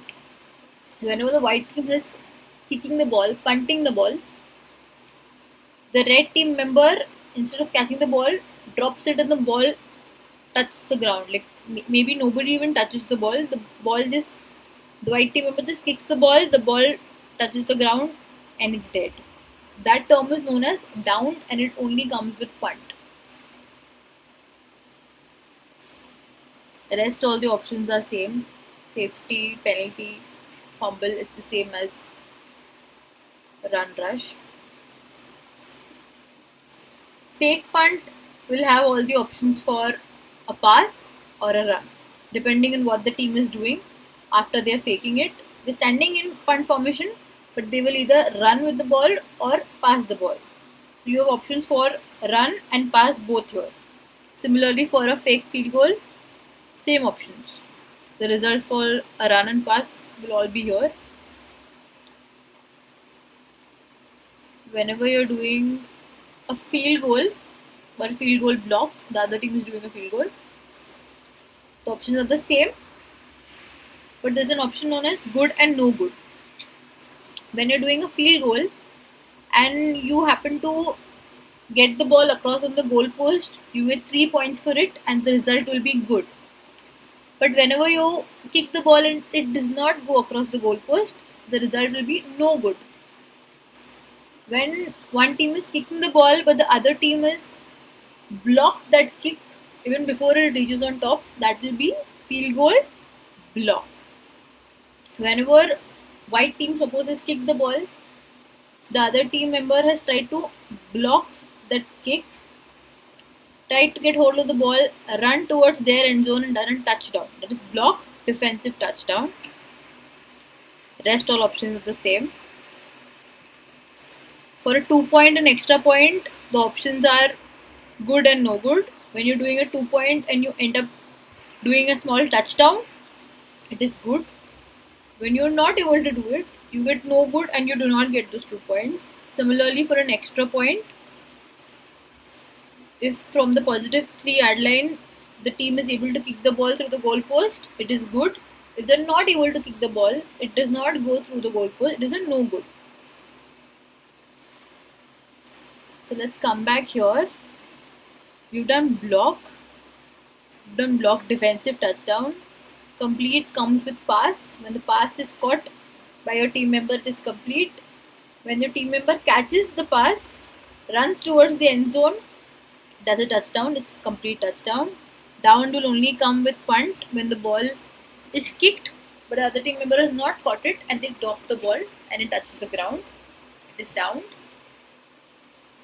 Then we did fair catch, fumble, defensive touchdown, good, no good, incomplete, interception, defensive touchdown, interception, fumble, no good, out of bounds, penalty, sack, fumble, sack safety, sack, fumble, defensive touchdown, scramble, touchdown, return, rush, touchdown, rush safety, timeout, and touchback. I think we've covered all these points. So this completes the entire group 2. We can tag 10 clips and we can check. I will just delete whatever we've tagged here. So let's start here. We know the red team is our home team, so we will tag accordingly. Whenever the white team is taking a kickoff, it will be kickoff, receive, no directions. The result is return. The other team member has caught the ball. Your red team member, motion direction, this person 21 number is running towards the left, so we entered left there. Play type is they are running towards the left and they get tackled, so it's run, left, rush. Again running towards the left, gets tackled, run, I will press tab, rush, enter. Again, now the quarterback is handed over the ball, hand to hand ball gesture and an underarm throw is also considered as a run. This is to the right direction. It's R, tab, right direction, tab, rush, enter.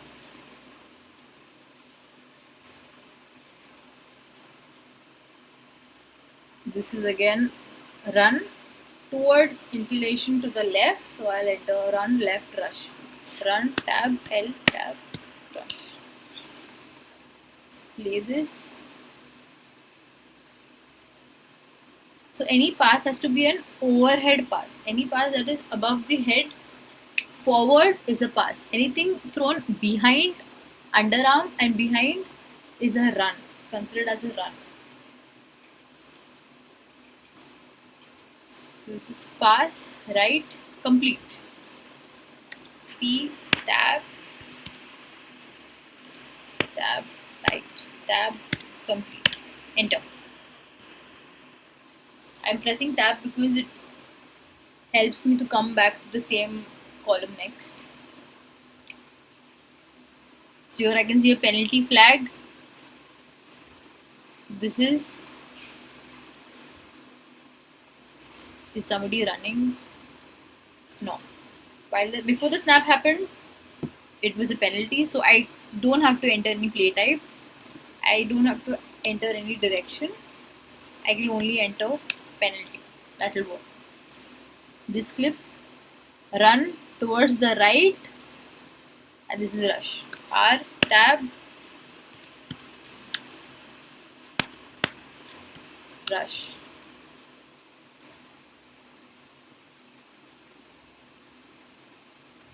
Again, this is the penalty. I can see yellow flag. If you move this direction, it's only penalty. I hope with this 10 clips you've got a rough idea of what play types and result is. Let's go to group 3 and understand yard lines quickly. There are these 2 points. Result is always from the offensive perspective. Every play will have result unless it's an S clip. So S clip, we don't have to enter anything in group 2 and group 3. This example we did it on training game. Let's come back to our down, distance, yard lines, gain loss. So first is down. The offensive team gets 4 chances, that is 4 downs, to cover a distance of 10 yards. So by default, the first down and first distance has to be 1 and 10. So that's by default. After 10 yards, the downs start over again and the offense must move another 10 yards. This process is repeated until the offense scores or loses possession of the ball. So one team will have the possession of the ball till they are covering the minimum requirement of covering 10 yards in 4 chances. If they are able to cover those 10 yards in less than 4 chances, they get a new set of 4 chances to cover next 10 yards. If they are unable to do and cover the 10 yards in those 4 chances, they will lose the possession of the ball. So for me, by default, the first distance will be 1 and 10. The first clip is always a kickoff clip. So my yard line for a kickoff is always minus 40. There will be no gain and no loss because it's a kickoff, not a scoring play. Now, so when the yard line is 43, which means they were at this yard line and they came to minus 43, which is towards their end zone, moving forward. So it is a gain for them. This team is moving this side, so anything on this yard line is a gain for them. If they're moving behind, it's a loss for them. This yard line here, it is a gain of 3 yards plus 3 here. If he's gained 3, means the distance to be covered will be less by 3, so it will be 7. First chance is over, still 7 distance is yet to cover, so down will be 2. Now assume, now they are on maybe minus 48, which means they've gained 5 yards. From minus 43 to minus 48, minus 43 to a minus 48 is a gain of 5 yards. So I come here, it's a gain of 5 yards. So out of 7, 5 yards are done, which means 2 is still left, which means I have another down to go. But here I see that I have crossed the 50 yard line and I have reached 49, which means I needed 2 to reach 50 and then another additional 1 to reach 49, which will indicate that I covered a distance of 3. I needed to cover 2 yards, but I covered 3, which means I've fulfilled my criteria over here of 2 yards. So I will need new set of 4 downs. So it will be 1st and 10th. Now here I have crossed, maybe I have reached 30. So from 49 to 30 is how many yards? Let's come here. So from 49 to 39 is 10 yards and 39 to 30 is 9 yards. So total of 19 yards positive. So when I come here, This is a 19-yard gain, whereas I needed only a 10-yard gain. So I've covered the minimum requirement of 10 yards in the first down itself. So I will get a new set of downs. So that's how this will go. Let us take a new example. First, it will start with a kickoff. First, by default, has to be first down, distance of 10, yard line is minus 40. But during a kickoff, let's assume that they came some yards behind. So maybe they came minus 30. Now, from the kickoff at minus 40, if they have come 10 yards behind, it is a loss of 10.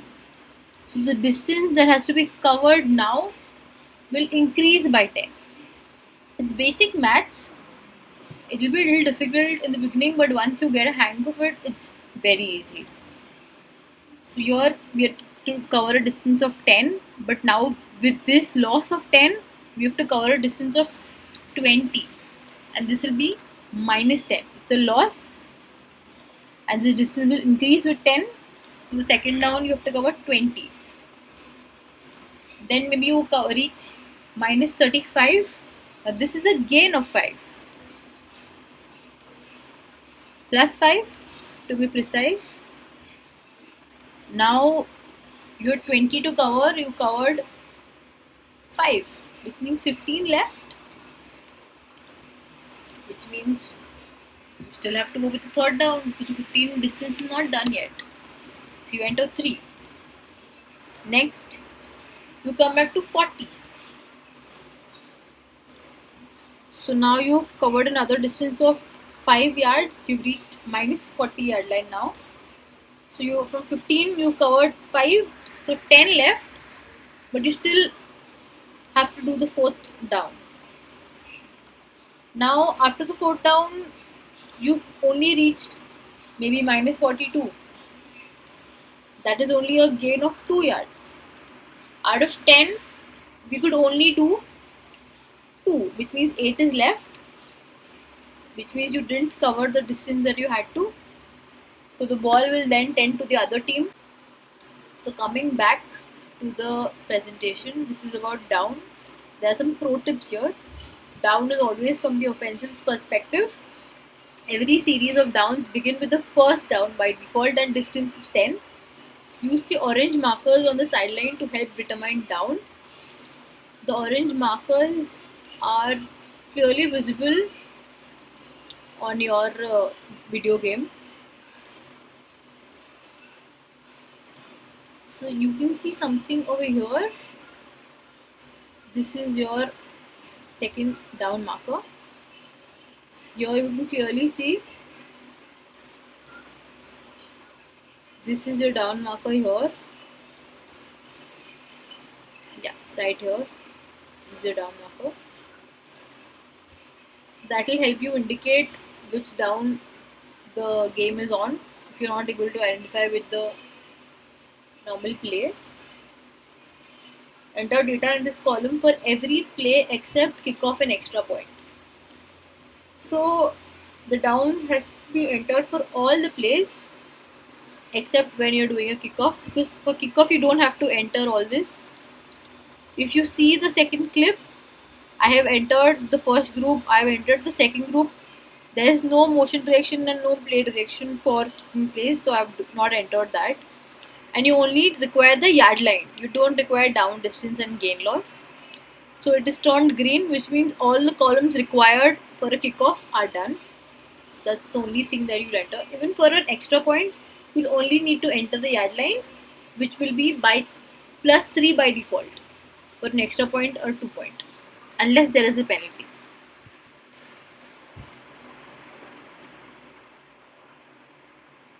So let's go to the distance. Distance column indicates how many yards the offense has left to achieve a first down. First down of a drive would be 1 and 10. 1 indicates the down, 10 indicates the distance. Some pro tips. Distance will autofill based on yard line. Distance is always from the offensive perspective. If the first play resulted in a gain of 4 yards, the next play would be described as 2 and second. which means that by default the first play is 1 and 10. So if you've done a gain of 4 yards, which means out of 10, 4 has to be removed, so 6 is left. So the second down, you have to cover a distance of 6 yards. Yard lines show where the offensive team is starting in relation to the two end zones. So it is very important that you understand the positive and negative. So if team A is moving from left to right, anything before 50 is negative, anything after 50 is positive, and it is completely vice versa for the B team. It will be from this area before 50 is negative, after 50 is positive. That's how you understand minus and plus. You need to know every yard line clearly. You have to make sure that the yard lines are clearly visible in your game. Be able to tag the entire yard line properly. The distance and down will autofill with our software. Some pro tips. Yard line is always tagged from the offensive perspective. Yard line is tagged on every play. And yard line will autofill these columns, distance, gain and loss. These will autofill. You just have to fill the first one, that is down 1, distance 10. The rest will autofill. Okay, gain and loss. This column shows the amount of yards gained or lost on the play. This is also going to autofill. But you just have to keep checking as in when you are entering the yard lines, just to make sure everything is fallen in place. If a player gets tackled after running the ball 5 yards, the gain is 5. If the quarterback gets sacked 10 yards behind the line of scrimmage, the loss is 10. So whenever you are in this scenario and you're moving forward, anything forward is plus, anything you go behind the line of scrimmage is a minus, is a loss for the team in terms of yards. Again, some pro tips. Gain and loss is from the offensive perspective. It is auto-populated. Do not enter gain loss on kicking plays. Like I said, for a kickoff, you only have to enter yard lines for kicking plays. Even for a punt, even for a field goal, extra point, you do not have to enter gain loss. If there is a penalty on play, you will enter the distance, the ball from where it is started on that play to where it starts on the next play. So this gain loss, it is like I'm here. From here, I'm reaching some yards ahead. So the distance is calculated between this yard and this yard. How many gains or how many loss of yards.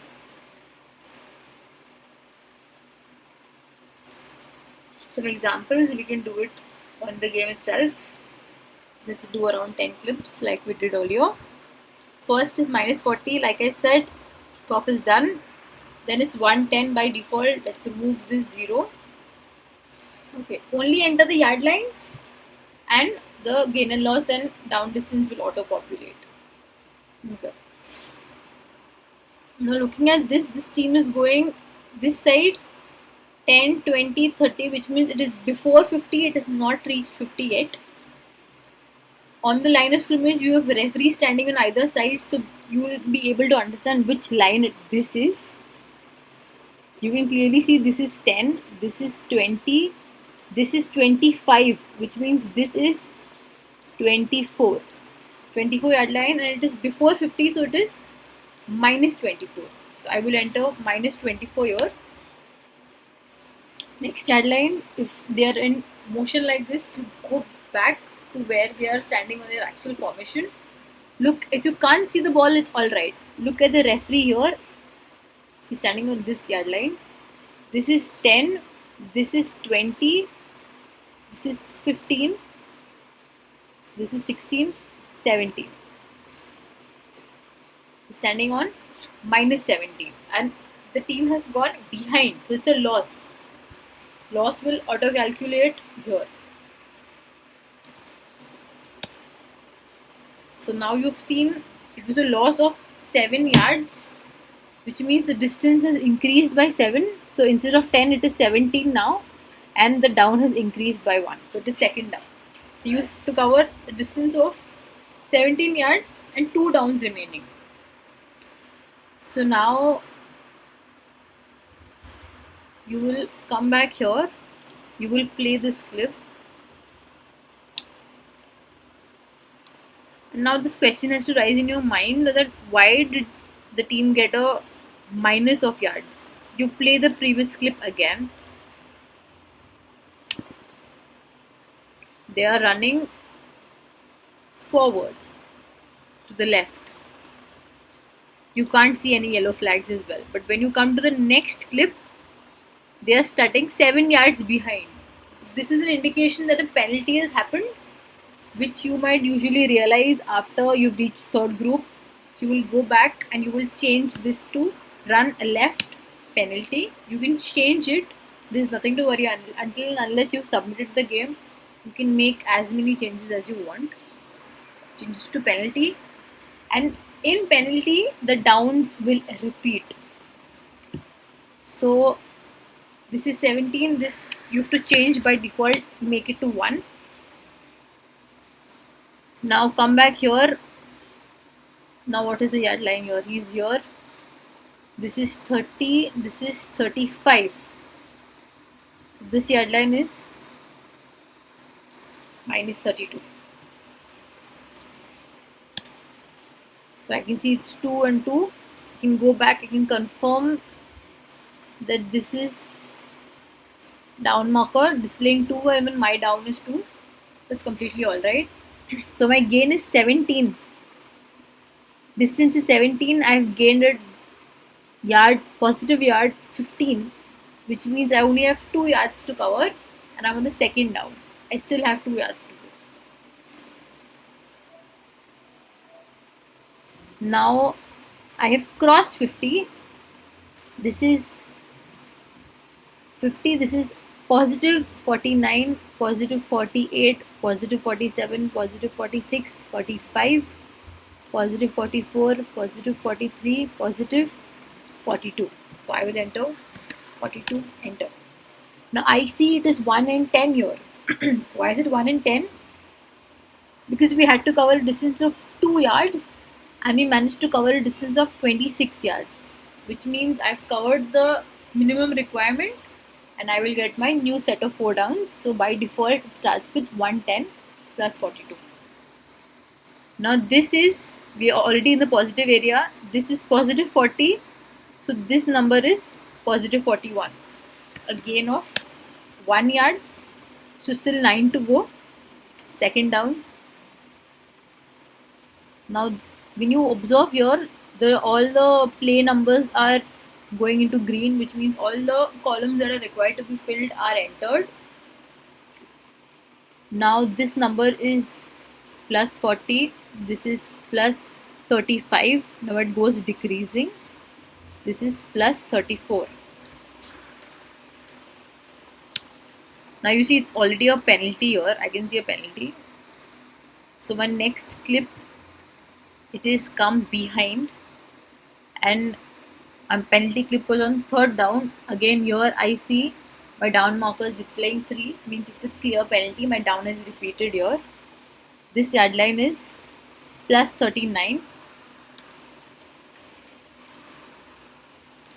So it is a loss of 5 yards. For common penalties, you get a gain or loss of 5 yards approximately. So this is a loss of 5. I had to cover 2 yards, but because I got a loss, now my distance is increased to 7. I have to cover 7 yards and I'm on the 4th down. But because my penalty has happened, this down has to repeat. I will enter 3 manually. I come here. He's standing on this line. This is plus 35, exactly in between.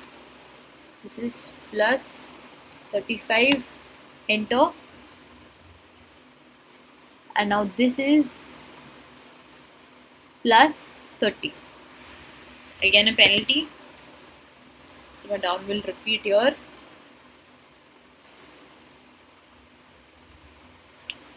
I had to cover a distance of 3, but I covered 5. So my down does not need to repeat. I can go on with it. I get a new set of 4 downs, 110 and then 30. So that's how we have to tag the rest of the game.